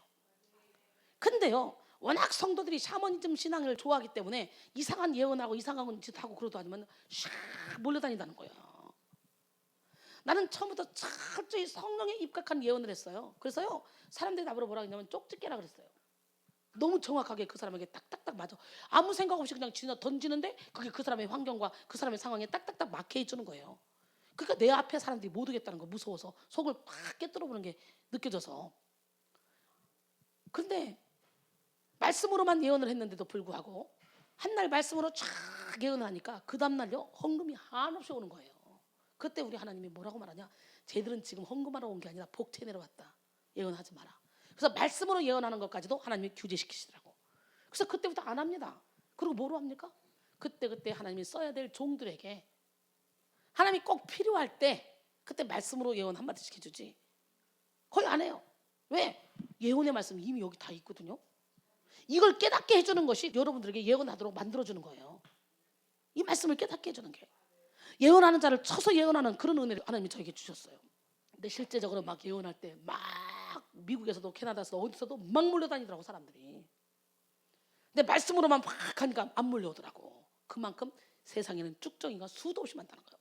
저는 정말 올바른 하나님의 말씀으로 예언했지만 제가 사역을 딱 하면서요 한 번도 저는 좌로나 우로나 치우쳐 본 적이 없어요. 너무 신기해요. 아직 내가 완전히 내려놓지 않았을 때도 하나님이 저를 성령의 역사로만 인도를 해오셨어요 지금까지. 그것도 너무 신기하잖아요. 그러니까 제가 무슨 기질이 있냐, 한번 이거다 싶으면 그것만 바라고 달려가는 기질이 있어. 그래서 한번 이거다 싶어서 성령만 붙잡고 달려가니까 그 어둠의 영들이 일을 못한 거야. 워낙 강력하게 그 길로만 달려가니까. 그러다 보니까 저절로 어둠의 영들이 날 붙잡으려 하다가 저절로 떨어져 나간 거야. 무슨 일을 하든지 열정을 가지고 열심히 해야 돼. 그런 자에게 성공은 옵니다. 승리는 옵니다. 아멘. 기적의 하나님은 누구 하나님? 그 하나님은 살아계십니다.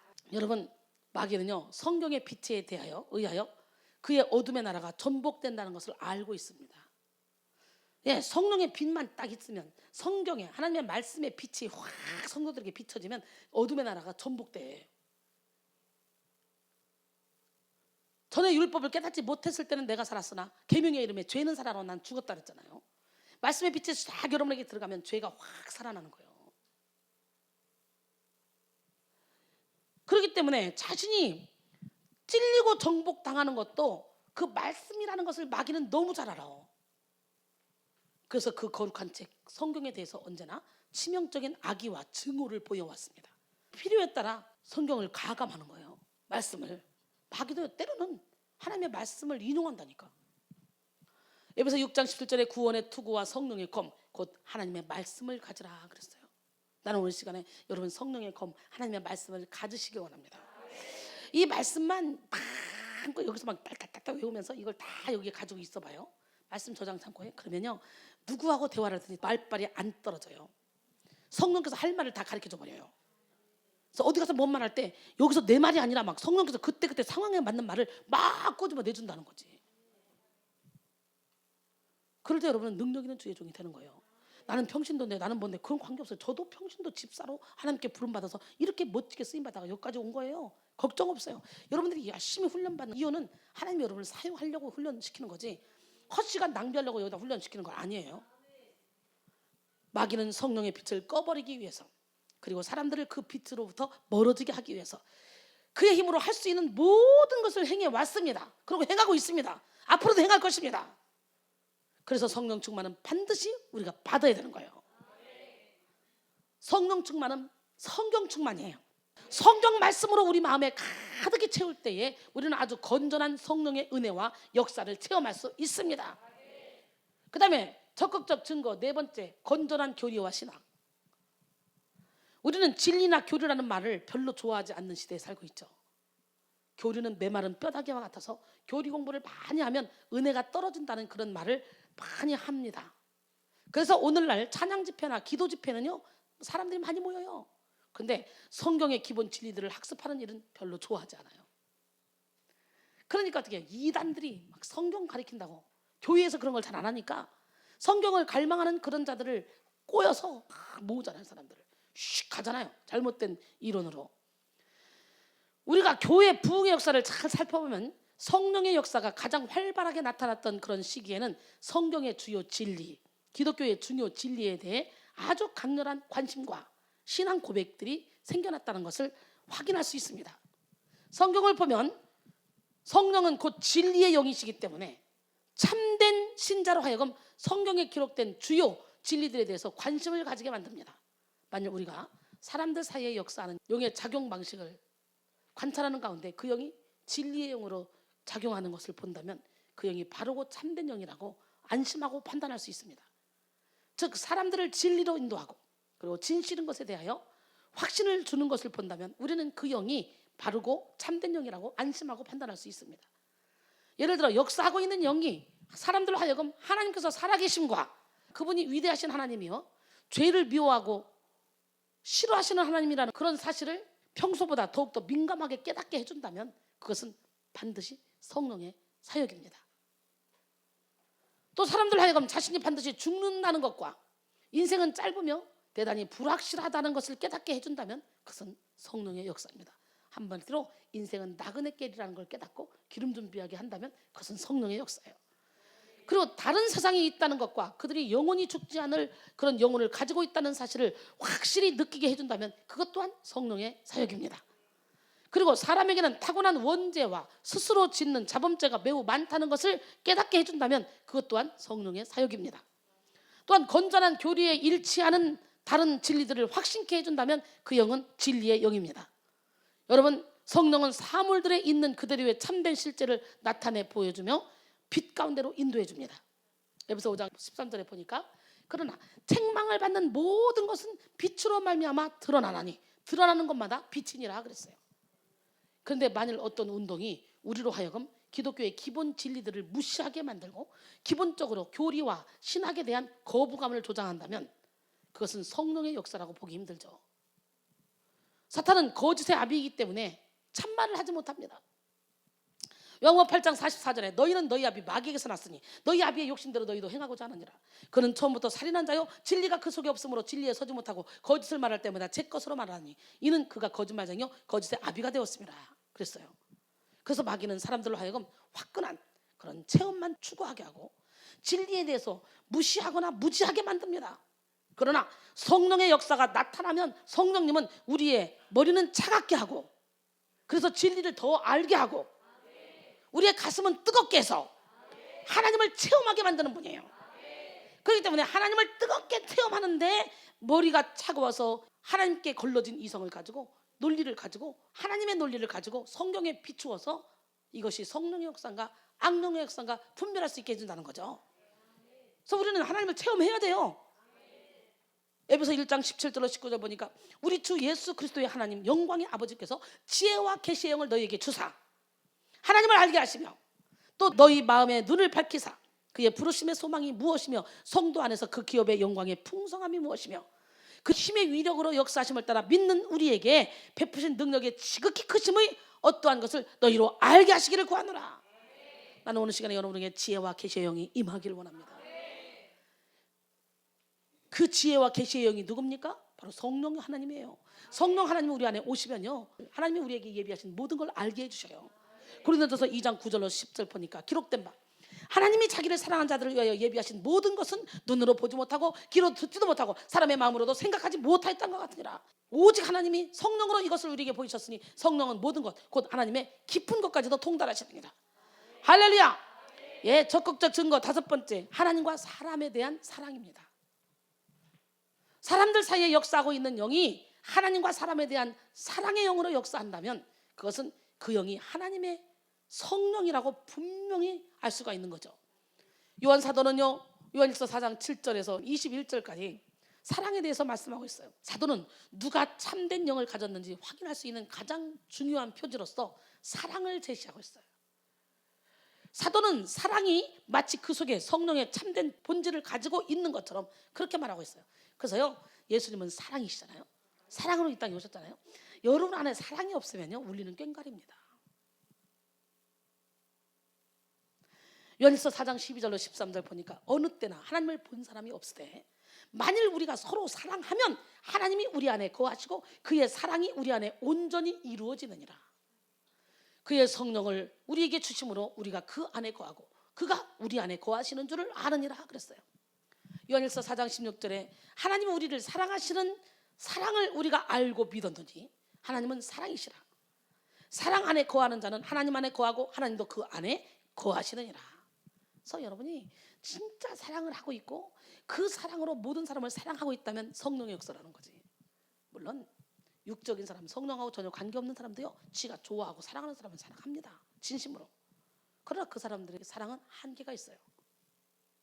성령으로 하는 사랑은 그 사랑의 넓이와 길이와 높이와 깊이를 깨달아서 한없이 모든 사람을 품을 수 있는 사랑이에요. 그 사랑을 좀 가져. 뭔 모르게 자존심 때문에 그렇게 힘들어. 자존심 때문에 눈앞에 있는 떡을 못 먹고 그냥 팍 발로 차버려. 나는 가끔요 여러분들이 좋아졌다 그러면 시험을 해요. 살짝 내가 돌려치기해서 여러분 시험 봐요. 근데 그 시험 볼 때 꼭 합격을 못 하더라니까 사람들이. 신기하더라고. 그래서 참 안타까워요. 축복을 줘야 되겠다 그럴 때 저는 꼭 시험 봐요. 좋아졌다 싶으면 시험 봐요. 모르죠 여러분? 그 눈앞에 복을 딱 여기다 놔두고 펑 차버리는 사람들이 많더라고요. 지금까지 보니까. 여러분 오늘 이 시간에 사랑을 가집시다. 우리가 성령을 받았다면 반드시 하나님을 사랑하고 사람을 사랑하게 돼 있어요. 자기 자신도 사랑하게 돼 있어요. 사람의 사랑에 관해서는요 요한일서 3장 14절에 보니까 우리는 형제를 사랑함으로 사망에서 옮겨 생명으로 들어간 줄을 알거니와. 형제를 사랑함으로 사망에서 옮겨져서 생명으로 들어갔대. 근데 형제를 못 사랑해? 하나님을 사랑한다 하면서 웃기는 거야. 내가 형제를 사랑함으로 사망에서 생명으로 내가 옮겨진대. 사랑하지 아니하는 자는 사망에 머물러 있느니라. 놀래봐시자. 형제를 사랑하지 않는 자는 사망 안에 머물러 있다는 거예요. 무서운 얘기잖아요. 요한일서 4장 7절에 보니까 사랑하는 자들아 우리가 서로 사랑하자. 사랑은 하나님께 속한 것이니 사랑하는 자마다 하나님으로부터 나서 하나님을 알고 사랑하지 아니하는 자는 하나님을 알지 못하나니 이는 하나님은 사랑이시라. 11절에 보니까 사랑하는 자들아 이같이 우리를 하나님이 사랑하셨은즉 우리도 서로 사랑하는 것이 마땅하다 그랬어요. 할렐루야. 우리도 사랑하는 것이 뭐하다고? 진짜? 사랑하는 것이 마땅한 거 진짜 아십니까 여러분? 근데 왜 사랑 못해요? 난 여러분 한 사람 한 사람 보면 정말 사랑이 없어요. 상대방의 입장을 전혀 배려하지 않아요. 그렇게 야단을 쳤는데도 주방 가면 잠깐만 있다 가보면 컵이 그냥 큰 컵 그냥 담궈 있다고 하더라고. 그렇게 야단치고 난리가 났는데도. 요한일서 2장 9절로 11절 빛 가운데 있다 하면서 그 형제를 미워하는 자는 지금까지 어둠에 있는 자요. 그 형제를 사랑하는 자는 빛 가운데 거하여 자기 속에 꺼리낌이 없으나 그 형제를 미워하는 자는 어둠에 있고 또 어둠에 행하며 갈 곳을 알지 못하나니 이는 그 어둠이 그의 눈을 멀게 하였습니다. 그러니까 나는 빛 가운데 있어. 난 하나님과 함께 동행하고 있어 하면서 형제를 미워하면 그건 착각하지 말아요. 어둠에 있는 것이고 어둠이 그 눈을 멀게 해서 갈 곳을 모르고 향방 없이 다니고 있다는 거예요. 하다못해 마태복음 5장 22절에 보니까 형제에게 나가라는 자 그게 뭐예요? 어리석다 하는 자, 바보라 하는 자 지옥불에 들어간대요. 그렇기 때문에 우리는 형제를 그만큼 사랑하라는 거예요. 형제에게 이 바보야 이 미련한 놈아 이러면요 공회에 잡혀가게 되고 지옥불에 들어가게 된다는 거예요. 그래서 형제 사랑하기를 힘써야 돼요. 그래서 이 성경 자체가요 하나님 사랑 이웃 사랑이에요. 그래서 여러분들이 상대방을 배려하는 걸 딱 보면 이 사람은 아니야. 사랑받을 자격이 없는 사람이야.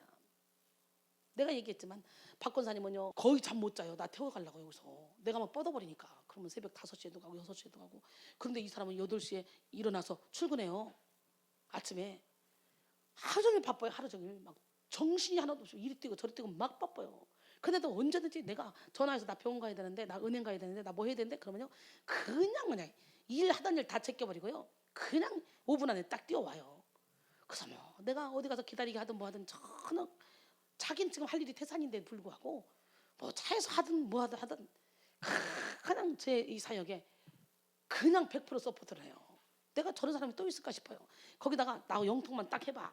그러면 나하고 둘이가 선 세 개를 휘어잡고 다니면서 쫙 뚫을 건데 그러니까 하나님이 한쪽으로 너무 잘하니까 한쪽으로 막아 넣어버린 거예요. 이 막아 있는 거 확 뚫도록 여러분 기도해 주세요. 근데 그렇게 힘들게 일을 하는데 여기서 펑펑이 놀고 시간도 직장도 안 다니는 이 아줌씨들 그냥 손 하나 껐떡 안 하고 그냥 받아먹기만 하려고 앉아있고 이 청년들 뭐 하는 거야? 야 정은이가 오기만 하면 주방 가서 있어. 아 너는 왜 이렇게 오기만 하면 주방 가 있냐 정은아? 원장님 저는 아줌마잖아요. 근데 기쁨으로 당연히 자기가 하는 일로 생각하고 하고 있어요. 여러분 그래야 사랑받는 거예요. 어디 가든지. 정은이 여기 온 지 얼마 안 되는데요. 지금 딱 자리를 잡았어요. 저의 사랑을 최고로 받고 있어요 지금. 그래서 여러분 몸을 조금 아껴서 그냥 편하려고 하지 말고 몸을 조금 굴려서 남들을 행복하게 해주고 상대방을 배려해주고 그리고 평안하려고 하세요. 주님을 위해서 헌신하고 충성하고 봉사하고 여기 오는 사람들 식사하는데 내가 좀 열심히 준비해서 쫙 식사 대접하고, 이번에도 보니까 이승주 사모님이 국 끓였다고 누가 그러면서 자랑을 있는 대로 해야 되더라고. 뭐 당연히 가정주부인데 여기 있으면 자기 집이지 뭐 국 끓여서 같이 나눠 먹고 해야지 뭐. 그 자랑할 일이야. 그동안에 얼마나 안 했으면 그걸 자랑할까. 내가 그 생각이 들더라고. 그래서 막 칭찬하더라고. 국 끓였다고. 당연히 해야 될 일이거든요. 여기서 먹고 자는 사람은요, 식구예요. 식구. 남이 아니에요. 자기네 집이에요. 그러면 자기 집이니까 청소도 하고 관리도 하고 이래야 돼요. 그걸 왜 바꾼 사람이 다 해야 돼? 그 사상을, 그 생각을 여러분 버려야 돼요. 상대방을 배려하는 마음이 여러분에게 있어지기를 원합니다. 예. 그래서 성경 자체가 하나님 사랑, 이웃 사랑이야. 그래서 이제 하나님을 사랑하고 이웃을 사랑하면 우리는 100% 그건 성령으로부터 온 거고 영분별을 확실히 할 수 있는 거야. 저 사람은 하나님의 사람이다. 그런데 하나님은 사랑한다 하는데 전혀 남들을 돌보지 않고 교만하고 이기적이야. 이거요, 하나님의 영도 아닐 뿐더러 하나님하고 관계없는 사람이에요. 자기는 하나님을 찾는다고 기도는 하지만 허당짓고 있는 거예요. 만약에 하나님을 만났다 그러면 하나님은 이웃사랑하라고 그러는 거예요. 상대방을 배려하라는 거예요. 저는 가끔 이렇게 봐도 누가 뭘 하나, 누가 어떻게 하나 딱 보면서 가끔 와서 봐도, 주방 가서 가끔 한번 고개를 들여봐도 다 읽혀져 이게요. 그리고 막 배려하는 마음이 생겨요. 상대방을 배려하는 마음이. 근데 안 그렇더라고 이 사람들은. 오늘 그런 마음이 여러분에게 통찰력이 있어지길 원합니다. 그 다음에 하나님에 대한 사랑에 관해서는요, 요한일서 4장 9절로 10절 보니까 하나님의 사랑이 우리에게 이렇게 나타난 바 되었으니 하나님이 자기의 독생자를 세상에 보내시면 그로 말미암아 우리를 살리려 하심이라. 사랑은 여기 있으니 우리가 하나님을 사랑한 것이 아니요 하나님이 우리를 사랑하사 우리 죄를 속하기 위하여 화목제물로 그 아들을 보내셨습니다. 아멘. 요한일서 4장 17절로 19절 보니까 이로써 사랑이 우리에게 온전히 이루어진 것은 우리로 심판날에 담대함을 가지게 하려 함이니 주께서 그러하신 것과 같이 우리도 이 세상에서 그러하니라. 사랑 안에 두려움이 없고 온전한 사랑이 두려움을 내쫓나니 두려움에는 형벌이 있습니다. 두려워하는 자는 사랑 안에서 온전히 이루지 못하였느니라. 우리가 사랑하면 그가 먼저 우리를 사랑하였습니다. 아멘. 그리고 20절 21절까지 보니까 두 가지 사랑을 함께 말하면서 사람에 대한 사랑은 하나님께 대한 사랑으로부터 나온다고 말하고 있다는 거예요. 그렇기 때문에 내가 진짜 하나님을 사랑한다면 그 사랑이 사람에게 연결이 돼 있다는 거지. 그러니까 나는 하나님께는 맨날 기도해, 은혜 받겠다고 왔어. 그런데 전혀 사람하고는 관계가 없어. 이기적이야, 자기중심적이야. 이거는 하나님께로부터 온 사랑이 아니라는 거야. 영분별을 확실히 하는 거야. 그런데도 사랑 안 할 겁니까? 남을 배려할 겁니까? 안 할 겁니까? 자기 입장만 생각하지 마세요. 요한일서 4장 20절로 21절 보니까 누구든지 하나님을 사랑하노라 하고 그 형제를 미워하면 이는 거짓말하는 자니 보는 바 그 형제를 사랑하지 아니하는 자는 보지 못하는 바 하나님을 사랑할 수 없느니라. 우리가 이 계명을 주께 받았으니 하나님을 사랑하는 자는 또한 그 형제를 사랑할지니라. 그래서 여러분의 영성의 깊이는요, 남을 배려하는 데 있어요. 형제를 사랑하는 데 있어요. 이기적인 데 있지 않아요. 우리 모두가 다 하나님께 올인하려고 몸부림을 치고 있는 거잖아요. 누구나 할 거 없이. 그러나 하나님께 올인해서 하나님을 진짜 사랑해서 만나면 하나님은 이웃사랑을 하는 거예요. 그래서 십계명이 하나님 사랑, 이웃사랑이잖아요. 근데 그냥 하나님께만 잘 보이면 되지. 그냥 맨날 기도만 하려고 그러고 맨날 하나님께만 이거 뭐 너 밥해, 난 기도해야 돼, 난 예배드려야 돼, 너 밥해, 난 예배드려야 돼, 나는 뭐 이러면서 하나님께만 집중한다고 그게 되냐고. 아니라는 거예요. 요한일서 4장에 보면은 하나님에 대한 사랑, 사람에 대한 사랑이 쭉 나오니까 요한일서 4장을 계속적으로 읽으세요. 할렐루야. 성령은 우리에게 하나님의 사랑을 알게 하고 우리로 하여금 사랑하게 하시는 사랑의 영이십니다. 물론 이 세상에는 진정한 사랑의 모조품들이 참 많이 있습니다. 하지만 우리가 읽은 본문에는 다른 모조품들과는 철저하게 구별되는 그리스도인의 사랑의 본질과 동기가 충분히 설명되고 있습니다. 여러분, 그리스도 예수 안에서 주어진 이 사랑은 우리를 향하신 하나님의 사랑의 값없는 은혜와 주권이 얼마나 놀랍고 부요한지를 깨닫는 데서 생긴 사랑이에요. 여기서 우리 자신이 하나님과 그리스도의 원수여 미워하는 자임을 인정하면서 우리 자신의 철저한 무가치함을 느끼는 것이 중요해요. 이미 우리는 사탄의 자녀로 태어났기 때문에 하나님과 그리스도의 원수여 미워하는 자, 하나님께 미움받는 자였어요. 원래 이걸 인정을 해야 돼. 인정을. 나는 무의식에 나도 모르게 막 죄악이 막 나간다. 입만 벌리면 독사들이 막 독사 알이 품어서 나간다. 이걸 인정하고 그리고 하나님께 철저히 나는 무가치합니다. 나는 아무것도 할 수 없습니다. 난 두 손 두 발 다 들었습니다. 하나님의 사랑이 나를 강권하여 주셔서 하나님 사랑하고 이웃을 사랑할 수 있는 그런 마음을 주셔서 내 세상의 빛과 소금의 가를 감당하게 도와주세요. 내가 가는 곳곳에는 나의 섬김으로 말미암아 사람들이 행복하게 해주고 즐겁게 해주고, 내가 가는 곳곳에는 사람들이 나의 베풀므로 말미암아 사람들을 행복하게 해주는 그런 삶이 되게 도와주세요. 꿀벌 같은 삶을 살아야 되잖아요. 난 여러분 모두가 다 꿀벌 같은 그런 삶을 살기를 원합니다. 나는요 사실은요 박 권사님이 제일 부러워요. 내가 부러운 사람은 왜 부러운 줄 알아요? 사실은 가끔은 깨닫지 못해서 혼나기도 잘 혼나지만 하나님께 100% 올인됐잖아요. 모든 면에 하나님의 사역에, 하나님의 일에, 주의 종에 100% 24시간 그냥 100% 열려 있어요. 자기 사업이 바쁨에도 불구하고 일이 많음에도 불구하고 박 권사님처럼 일 많은 사람은 여기 없어요. 아무도. 아무리 여러분이 일이 많다고 떠들어도 그 박 권사님의 10%만 일하는 사람도 없어요. 지금도 우리 어머니 아파, 고관절 아파 이렇게 있잖아요. 병원 날짜 딱딱딱 정해놓고 자기가 알아서 병원 가서 약 탈 때 타고, 나는 기억도 못해요. 나는 생각도 못해요. 그거 생각할 여력이 없어요. 설교 좀 된다고 여기다 막 빠지다 보면. 박 권사님이 저 사라 집사님 둘이가 착착착 알아서 하니까 내가 이렇게 몰두해서 이 일을 할 수 있는 거예요. 가장 큰 사역을 하고 있어요. 귀찮기도 할 텐데, 피곤하기도 할 텐데, 하기 싫기도 할 텐데, 이 사역을 열심히 잘하라고 내가 신경 쓰지 못하게 하려고 그렇게 혼내면서 야단 맞으면서도 생명 걸고 이렇게 섬기고 있는 거예요. 하나님이 다 갚아주실 줄로 믿습니다. 할렐루야. 예. 우리 하나님, 멋쟁이 하나님, 기적의 하나님, 능력의 하나님, 그 하나님의 종이 되기 위해서는요 이렇게 뒤에서 서포트하는 사람들이 많이 있어야 되는 거예요. 혼자 될 수 있는 것이 아니에요. 바울도요 그 뒤에서 서포트하는 사람들이 많이 있었잖아요. 그로 인해서 진짜 바울이 바울답게 된 것처럼 저에게 가정의 일이든 무슨 일이든 모든 환경을 뒤에서 딱 커버해주는 박 권사님이 계시기 때문에 제가 이렇게 마음껏 설교 준비하고 24시간 설교 준비에 올인하고 설교할 수 있는 거예요. 여러분 우리 사랑을 가집시다.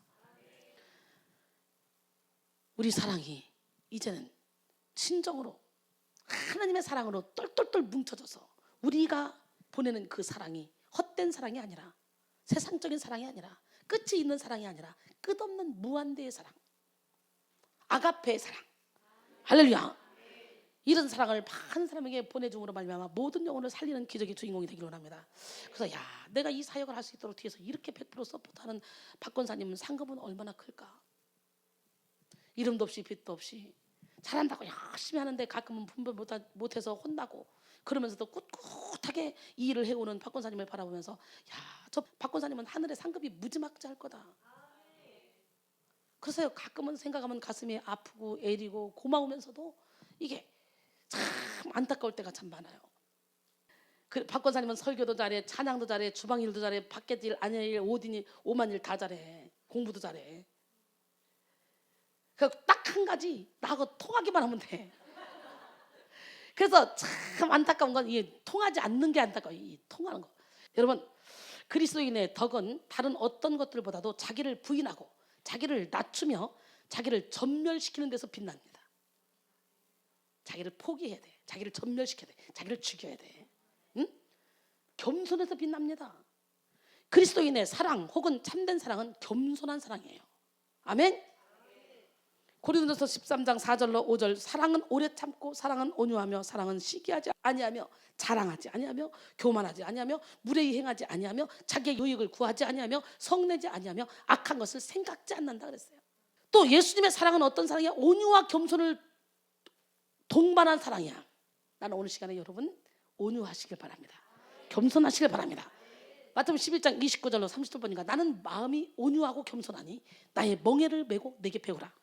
그리하면 너희 마음이 쉼을 얻으리니 이는 내 멍에는 쉽고 내 짐은 가벼움이라 하시니라. 따라서 사랑과 겸손은 이 세상에 있는 어떤 것보다 마귀의 영에 가장 반대되는 거예요. 사랑과 겸손은요 마귀가 가장 싫어하는 거예요. 그러니까 막 겸손하고 사랑이 철철철 넘친다 그러면 이거는 마귀에 속한 사람이 아니라 하나님에 속한 사람이에요. 마귀가 가장 싫어하는 거거든요. 마귀는 막 드러내놓고 자랑하고 싶고 폼내고 싶고 막 인정받고 싶고 막 이러거든요.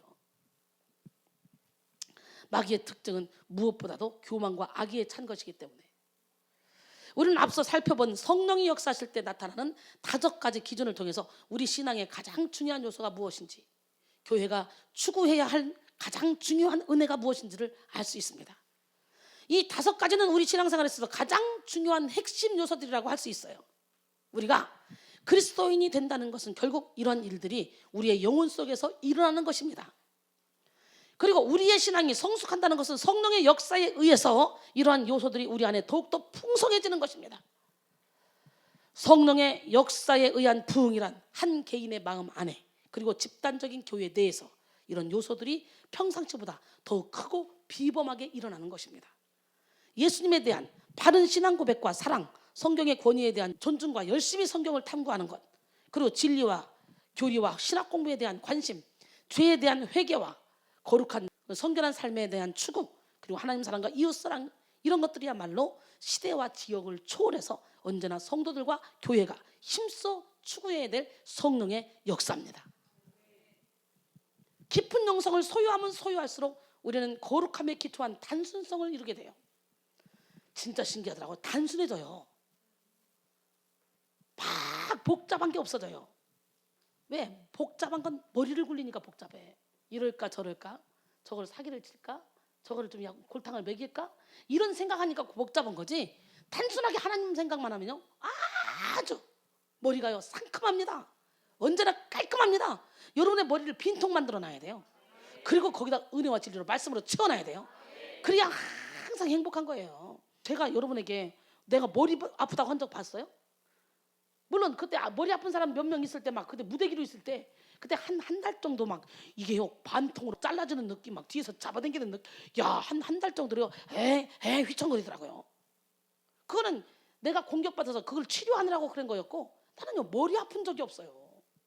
그것도 신기하지. 생각이 단순해. 그래서요 아무 생각 없이 이거 이렇게 하지? 그리고 해보면 성령 역사고, 이렇게 하지? 그럼 해보면 성령 역사고, 하나님이 내게 지혜와 계시의 영을 주시고, 그리고 하나님이 내게 지혜와 명철을 주셔서 아무 생각 없이 움직이는 것들이 하나님이 기뻐하는 일들이더라, 이거예요. 그래서 남들이 10시간 할 거다는 1시간에 끝낼 수 있는, 여기서 쓴뿌리가 난 사람 하나가 있어봐. 그 사람을 통해서 나도 모르게 쓴뿌리가 나가가지고 사람을 괴롭게 하고 더럽게 하잖아. 그러니까 상처 있는 사람 하나라도 다 예수 이름으로 보듬어서 고쳐주는 그런 일을 해야지. 그 사람마다 방법이 다 다르죠. 우리 하나님은 누구 하나님?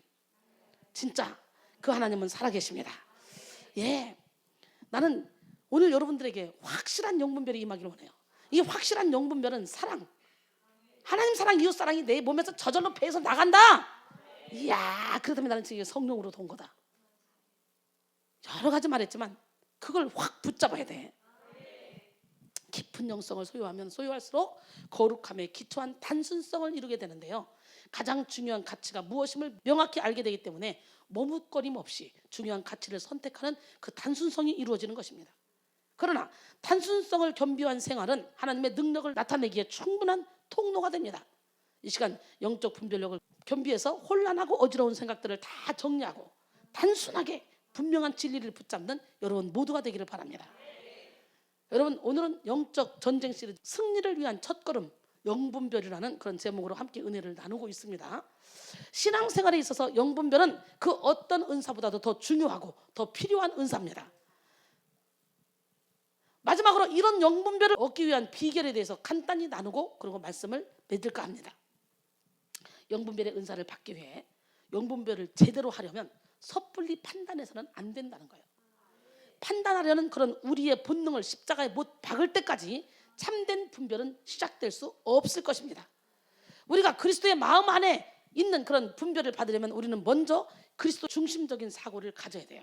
고린도전서 2장 15절로 16절 보니까요, 신령한 자는 모든 것을 판단하나 자기는 아무에게도 판단을 받지 아니하느니라. 누가 주의 마음을 알아서 주를 가르치겠느냐? 그러나 우리가 그리스도의 마음을 가졌느니라. 여러분 한 사람 한 사람이 그리스도의 마음을 가지면요 감히 여러분을 가리킬 사람이 없습니다. 요한일서 2장 27절에 너희는 주께 받은 바 기름 부음이 너희 안에 거하나니 아무도 너희를 가르칠 필요가 없고 오직 그의 기름 부음이 너희에게 모든 것을 가르치며 또 참되고 거짓이 없으니 너희를 가르치신 그대로 주 안에 거하라 그랬어요. 할렐루야. 예, 저와 여러분이 완전히 나는 죽고 예수로 살아갈 때, 예수의 영으로 가득 채워질 때 누구한테 가르침을 받을 필요가 없어요. 이미 내 안에 예수님의 영으로 가득 채워져서 예수님이 나를 끌고 다니는데, 예수님이 하시는데 누가 예수님에게 뭘 가르치겠어? 우리는 여기까지 가야 된다는 거지.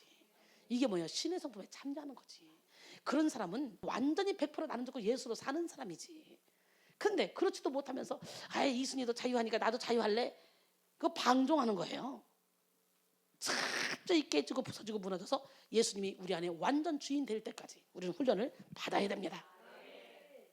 요한복음 12장 47절로 48절, 사람이 내 말을 듣고 지키지 아니할지라도 내가 그를 심판하지 아니하노라. 내가 온 것은 세상을 심판하려 함이 아니요 세상을 구원하려 함이로다. 나를 저버리고 내 말을 받지 아니하는 자는 심판할 리가 있으니 곧 내가 한 그 말이 마지막 날에 그를 심판하리라 그랬어요. 영적 분별은요, 보이지 않는 것을 볼 수 있는 은혜입니다. 이는 영 속에 무엇이 있는지를 통찰하는 성령의 은사입니다. 이 은사의 목적은 베일에 가려진 것의 정체를 꿰뚫어 보는 거예요. 그러나 먼저 벗겨야 될 베일은 우리 자신의 마음을 덮고 있는 베일이에요. 우리는 말씀의 거울에 비추어 우리 자신을 밝히 볼 수 있어야 합니다. 우리 밖의 것을 꿰뚫어 볼 수 있는 능력은 우리의 속의 것을 드러내시는 그리스도로부터 오기 때문이죠. 에레미야 4장 4절에 유다인과 예루살렘 주민들아, 너희는 스스로 할 일을 행하여 너희 마음 가죽을 베고 나 여호와께 속하라. 그리하지 아니하면 너희 악행으로 말미암아 나의 분노가 불같이 일어나 사르리니 그것을 끌 자가 없으리라 그랬어요. 히브리서 4장 12절로 13절 보니까 하나님의 말씀은 살아있고 활력이 있어 좌우에 나서는 어떤 검보다도 더 예리하여 우리의 영과 혼과 및 관절과 골수를 찔러 쪼개까지 하고 또 마음의 생각과 뜻을 판단하나니 지으신 것이 하나도 그 앞에 나타나지 않음이 없고 우리의 결산을 받으실 이의 눈앞에 만물이 벌거벗은 것 같이 드러나느니라 그랬어요. 여러분, 오늘 말씀의 빛이 여러분 안에 세게 들어가서 여러분 안에 이 무의식까지 사로잡고 있는 이 어둠의 영들이 확 다 드러나 떠나가는 역사가 일어나길 원합니다. 여러분 덮고 싶잖아요. 감추고 싶잖아요. 그냥 적당히 넘어가고 싶잖아요. 그러나 그것은 사탄이 주는 마음이에요. 확 드러내서 버려야 돼요.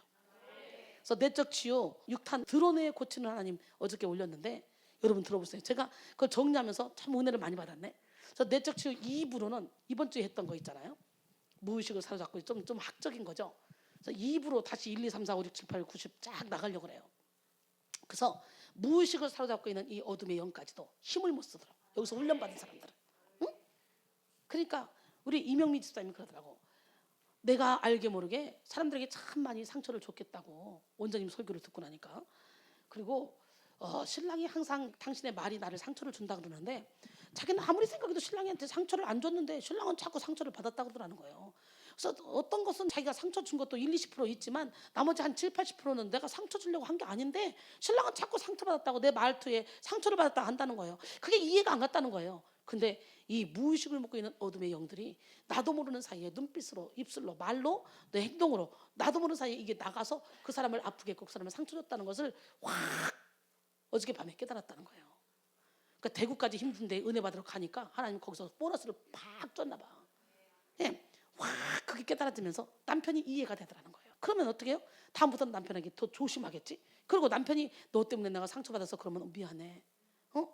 나는 전에는 그게 왜 그러나 나는 아닌데 라고 생각만 했는데 내가 설교를 듣다 보니까 은혜를 받다 보니까 우리가 원죄로부터 오는 그 죄를 짓고 나서 그 죄로 인해서 상한 마음이 와서 원 상한 마음 때문에 상처받기 좋은 우리 영혼으로 태어나는데 이것이 완전히 내가 예수 안에서 죽어서 원죄가 나에게 영향을 미치지 못하게 하면 내가 온전히 예수 그리스도의 사랑의 빛을 전할 텐데 온전히 죽지 못한 그 부분 때문에 나도 모르게 그 무의식을 사로잡고 있는 이 어둠이 당신을 이렇게 힘들게 했고 내 말투에서 이렇게 찌르는 말을 했나 봐. 내가 그걸 몰랐거든. 근데 이제는 그걸 알 것 같아. 여보, 내가 그렇게 말할 때 당신 상처받을 때마다 나한테 말해줘. 내가 고칠게. 그러면서 하나씩 고쳐가면 부부관계가 얼마나 행복해지겠냐고. 지금부터 모든 사람의 관계를 그렇게 하세요. 나는 아니라고 자꾸 박박 우기지 말고. 왜 박박 우겨? 상대방은 그렇게 느꼈는데, 해를 받았는데. 여기서 이렇게 훈련 받으면서도 그걸 못 고치는 또라이들은 도대체 뭐냐고. 하나님은 누구? 하나님. 아멘. 그래서 여러분이 분별을 한다면 외부에 대한 반응이 없어야 돼요. 통찰력을 가지려면 뻔하게 보이는 것들에 대해서 스스로 눈을 감아야 돼요. 사람들은 여러분에게 반발하더라도 여러분은 그들에게 응수해서는 안 돼요. 여러분은 언제나 진정으로 용서하기를 계속해야 돼요. 반발해와도. 왜냐하면 여러분들이 쫓아내려는 귀신들은 현재 자리 잡고 있는 그 사람 속에서 속이면서 그 사람의 의지를 잡고 그 사람으로 자신을 가장하고 그 사람의 목소리로 여러분에게 말할 것이기 때문에. 뭔 소리인지 알아요? 그러니까 여러분에게 막 상처를 주면 그 사람의 목소리를 통해 사단이는 그 사람을 통해서 지금 나한테 말을 하기 때문에 응수해서는 안 된다는 거예요. 이 사람이 하는 게 아니라 이 사람을 통해 지금 사단이가 나를 잡아뜨리려고 한다. 그래서요, 무슨 독을 마셔도 해를 받지 않는다 했잖아. 믿는 자들에 따른 표적 중에. 여러분은 해를 가하는 영과 해를 받는 사람들을 분리해서 볼 수 있어야 돼. 예수님은 그의 제자들을 준비시켜서 적극적으로 용서하는 사람들이 되게 만들었어요. 마태복음 18장 21절로 22절. 그때 베드로가 나와 이르되 주여, 형제가 내게 죄를 범하면 몇 번이나 용서하여 주리이까? 7번까지 하오리까? 예수께서 이르시되 내게 이르노니 7번뿐 아니라 7번을 70번까지도 할지니라. 아멘.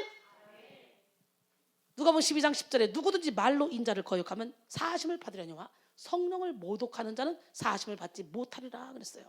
말로 인자를 거역하면 사하심을 받지만 성령 모독하는 자는 이 세상에 다가오는 세상에서 사하심을 받지 못한다는 거예요. 마태복음 12장 31절로 32절 보니까 그러므로 내가 너희에게 이르노니 사람의 모든 죄와 모든 모독은 사하심을 얻대.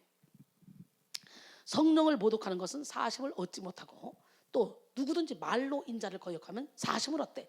누구든지 말로 성령을 거역하면 이 세상과 오는 세상에서도 사하심을 얻지 못하리라 그랬어요. 예수님은 제자들이 예수님에게 죄를 짓기도 전에 그들을 용서할 수 있는 마음을 준비시켰다는 거예요.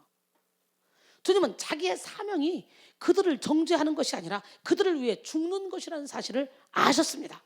마찬가지로 우리도 그가 하신 일을 하도록 부름받았다는 걸 깨달아야 돼요. 믿으십니까? 요한복음 17장 18절에 아버지께서 나를 세상에 보내신 것 같이 나도 그들을 세상에 보냈다 이렇게 말하잖아요. 아버지께서 주님을 어떻게 보냈어요? 하늘과 땅의 모든 권세를 주고 보냈잖아요. 나도 그들을 그렇게 보내있다는 거예요. 요한복음 20장 19절로 23절 내가 맨날 얘기하는 얘기잖아요. 예수님께서 부활하신 후에 제자들을 찾아갑니다. 유대인들이 들어와서요, 문들을 딱딱 닫고 있어요. 근데 거기에 예수님이 가셔서 먼저 그들에게 너희에게 평강이 있을지어다 이 말씀을 하시고 손과 옆구리를 보이시니까 제자들이 예수님을 주신 거 알고 기뻐합니다. 예수께서 또 이러시되 너희에게 평강이 있을지어다. 아버지께서 나를 보내신 것 같이 나도 너희를 보내노라. 이 말씀을 하시고 그들을 향하여 숨을 내쉬며 이러시되 성령을 받으라. 너희가 누구의 죄든지 사하면 사하질 것이요 누구의 죄든지 그대로 두면 그대로 있으리라 그랬어요. 할렐루야. 요한복음 14장 12절에 보니까 내가 진실로 진실로 너희에게 이르노니 나를 믿는 자는 내가 하는 일을 그도 할 것이요 또한 이보다 큰 일도 하리니 이는 내가 아버지께로 감이라. 그보다 더 큰 일도 할 거래요. 주님이 하신 일을 할 거래요. 이 능력 다 받아. 이 능력 다 받아. 도대체 이순이가 뭔데? 응? 날라리 가장 날라리 때 지금은 아무렇게나 해도 거룩해 보여요. 옛날에는요 진짜 벨벳 쫙 달라붙는 거 무슨 연예인 막 여기까지 쫙 뜯는 거 입고 막 이만지 달고 막 머리 훅까지 막 요만한 통굽 신고 쫙 하고 그러고 다니면서 부흥회를 했어요. 완전히 날라리 세상 때를 완전히 벗지 못했을 때 그런데도 그 몸으로 가서도 사람들 뒤 엎어버리시더라고 하나님이. 그건 뭐예요? 하나님이 눈으로 보이는 그대로 보지 마라. 중심을 본다. 나는 화려하든 예쁘게 하든 세상 때가 있어 보이든 관계없이 그 중심이 나를 향해 있기 때문에 난 일을 하는 거다. 너희 그 잘못된 거룩의 습관을 버려라. 거룩은 겉모습이 아니라 이 속 사람이다. 속이 거룩해 거룩한 것이다. 그래서 사람들의 이론을 다 깨부셔버린 거예요. 그것도 통합측 합동측 가가지고 막 소리 버럭버럭 지르면서 막 요즘 내가요 너무너무 착해졌어요. 옛날에 엄청나게 강했어요. 옛날 같으면 여기 작살나서 한 명도 못 앉아 있어요. 그런데 사람들이 더 많이 따라다녔어요. 그때 엄청났었어요. 왜? 그 카리스마에 의해서 엄청난 기름 부음이 강하게 임했거든요. 그래서 지금은 나는 어떻게 가? 여러분을 말씀으로 쫙 다져서 열매 맺는 삶으로 쫙 이렇게 인도하고 있어요. 그러니 안전해요. 확 은사를 불리듯이 이렇게 해서 확 밀어붙이면 정말 좋기도 하지만 위험하기도 하거든. 그래서 요즘에는 막 착착착착 자기도 모르게 살면서 열매를 착착착착 맺게 만들어. 여러분 어때요? 몇 번만 예배드려도 여러분 달라지고 있는 여러분 모습을 보고 있잖아요. 요한복음 12장 24절 25절 보니까 내가 진실로 진실로 너희에게 이르노니 하나님의 일이 땅에 떨어져 죽지 아니하면 하늘 그대로 있고 죽으면 많은 열매를 맺느니라. 자기의 생명을 사랑하는 자는 잃어버릴 것이요 이 세상에서 자기의 생명을 미워하는 자는 영생하도록 보존하리라 그랬어요. 하나님께서 우리에게 사람들의 마음속을 보여주시고 또 우리를 쓰셔서 그들을 속박으로부터 풀어주시려 하신다면 우리는 그들이 하는 말에 대해 반응해서는 안 돼. 무슨 얘기인지 알아요? 그들이 막 내게 모함을 하고 나쁜 짓을 하고 벌써 하나님이 그들을 묶고 있는 결박을 보고 그들의 결박을 풀어주기 위해서 나를 사용한다면 그들이 어떻게 공격해 와도 우리는 거기에 반응해서는 안 된다는 거예요. 우리의 지각이 그리스도 자신을 더욱 닮아가면서 사람들의 마음속에 우리에게 드러날 때 우리는 그들이 품고 있는 생각조차도 반응을 나타내서는 안 됩니다. 오직 사랑으로 용서하는 마음을 가지고 그들을 대해야 돼요. 할렐루야. 기적의 하나님은 누구 하나님? 예. 만일 우리가 하나님의 용서하심 가운데 움직이지 않는다면 우리는 심한 거짓 가운데서 행할 수밖에 없습니다. 실제로 비판적인 마음의 베일을 통해서 보면서도 우리는 분별력이 있다고 생각할 거예요. 비판적인 마음의 베일을 통해 보면서도 우리는 분별력이 있다고 착각할 수 있다는 거예요. 비판하면 안 돼. 우리가 아직 우리 안에 버리지 못한 것이 있다면 우리는 올바른 눈을 가질 수 없기 때문에 우리가 분별하는 모든 것은 사탄의 역사일 가능성이 높다는 것을 알아야 돼. 완전히 하나님 영에 사로잡히지 않으면, 즉 우리가 우리의 죄에 눈이 멀어 있으면 사람들 속에서 분별해 보고 있다고 생각하는 그것이 우리 자신의 모습일 수가 있다는 거예요. 우리가 사랑 안에서 움직이지 않으면 우리는 실제로 그리스도의 원수인 사탄의 도구가 될 수 있다는 것을 다시 한번 깨달아야 돼요. 마태복음 7장 1절로 3절 보니까 비판을 받지 아니하려거든 비판을 하지 말라. 너희가 비판하는 그 비판으로 말미암아 너희가 비판을 받을 것이요 너희가 헤아리는 그 헤아림으로 너희가 헤아림을 받을 것이니라. 어찌하여 형제의 눈 속에 있는 티는 보고 내 눈 속에 있는 들보는 깨닫지 못하느냐. 나는 여러분의 눈 속에 있는 들보를 깨닫는 시간이 되길 원해요. 그래서 하나님은 가끔은 우리를 광야로 밀어내요.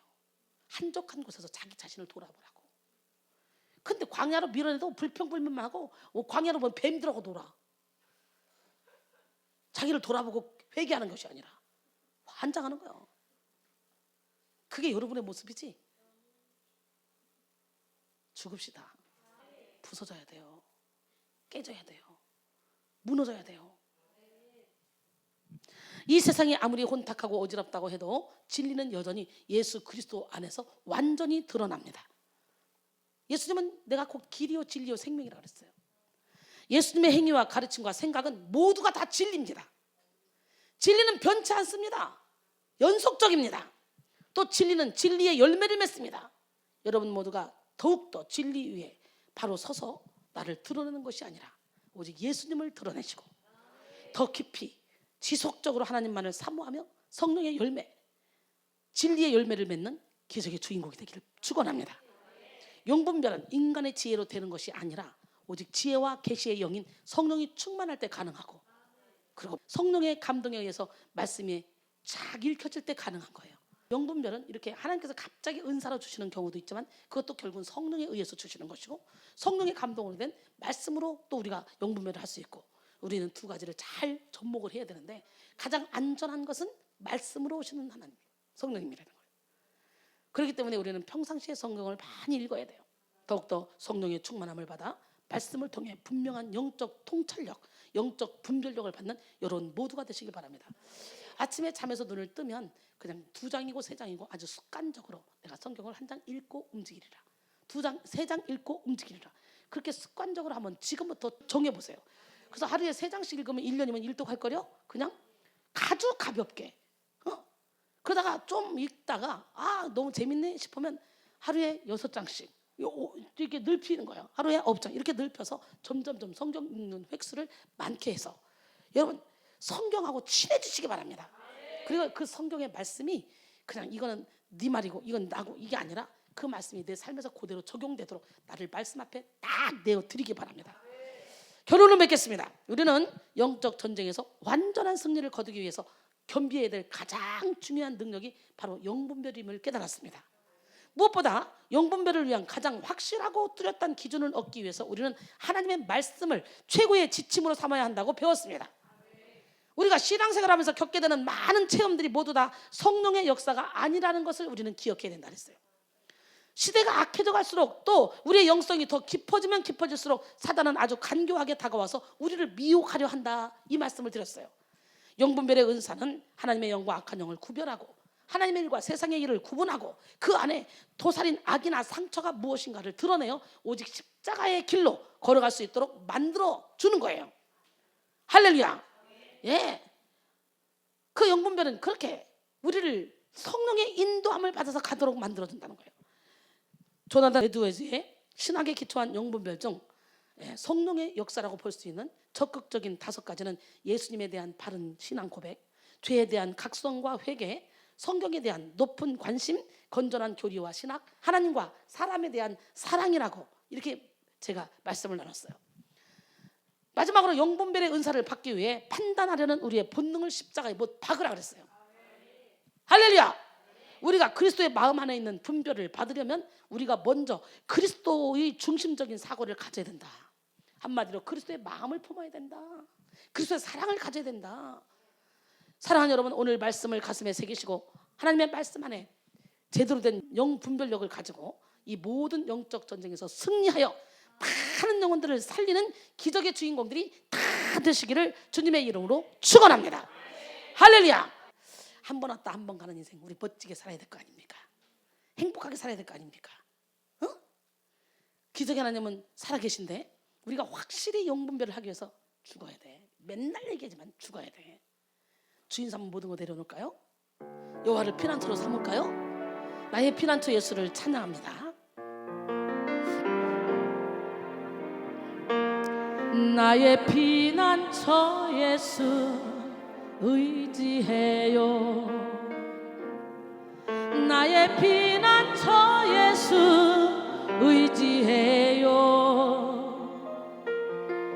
나의 가는 길에 거센 바람 몰아쳐와도 나의 피난처 예수 의지해요. 나는 영원히 주님 사랑해요. 나는 영원히 주님 사랑해요. 세상 어떤 것도 나의 사랑 끊을 수 없네. 나는 영원히 주님 사랑해요. 아버지 나를 사랑하시니 나의 모든 것 주께 드려요. 아버지 내가 여기 있으니 주님 영광 위하여 써주세요. 나의 피난처 예수, 나의 피난처 예수 의지해요. 아멘. 나의 피난처 예수 의지해요.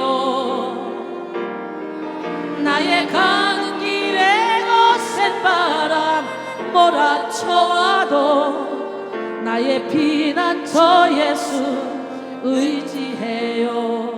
나는 영원히 주님 사랑합니다. 나는 영원히 주님 사랑해요. 아멘. 나는 영원히 주님 사랑합니다. 나는 영원히 주님 사랑해요. 세상 어떤 것도 나의 사랑 끊을 수 없네. 나는 영원히 주님 사랑해요. 아버지 나를 사랑하시니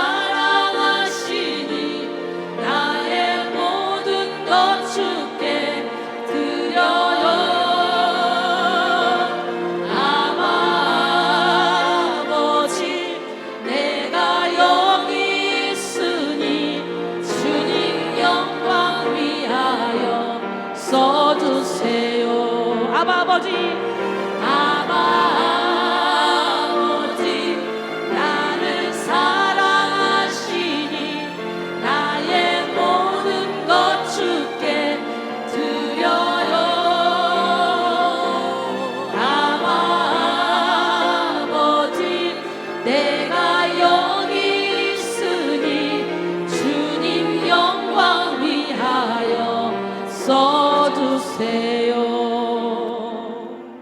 여러분 무엇과도 주님과 바꿀 수 없어요. 이 주님을 확 여러분이 붙잡고만 계시다면 여러분 절대로 어둠의 영에 사로잡히지 않습니다. 주님이 주시는 그 영분별을 가지고 멋지고 아름다운 인생을 살게 됩니다. 하나님이 예비하신 축복을 다 받아 누리게 됩니다. 그 고백이 여러분의 고백이 되길 원합니다. 나 무엇과도 주님을 바꾸지 않으리. 다른 어떤 은혜 구하지 않으리. 오직 주님만이 내 삶의 도움이시니 주의 얼굴 보기 원합니다. 주님 사랑해요. 주님 사랑해요. 온 마음과 정성 다해 하나님의 진실한 친구 되기 원합니다. 가슴에 손 얹으시고 진짜 나 무엇과도 주님을 바꾸지 않으리. 다른 어떤 은혜 구하지 않으리. 오직 주님만이 내 삶의 도움이시니 주의 얼굴 보기 원합니다. 아멘.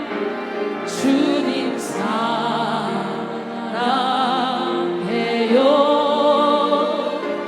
온 마음과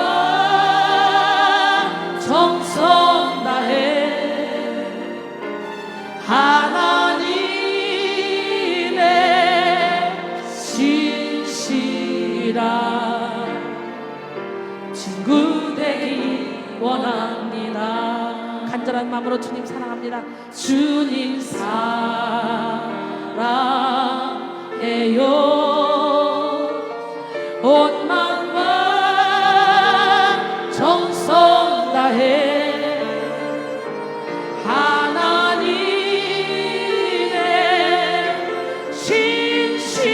진실한 친구 되기 원합니다. 고요 주님 앞에 와 내 모습 돌아볼 때 순간순간에 그 모든 일이 죄와 허물 뿐입니다. 주님의 손과 발에 다시 못을 받던 이 죄인 빌라도의 형사보다 악하고 주한 몸이 주님 앞에 무릎 꿇고 용서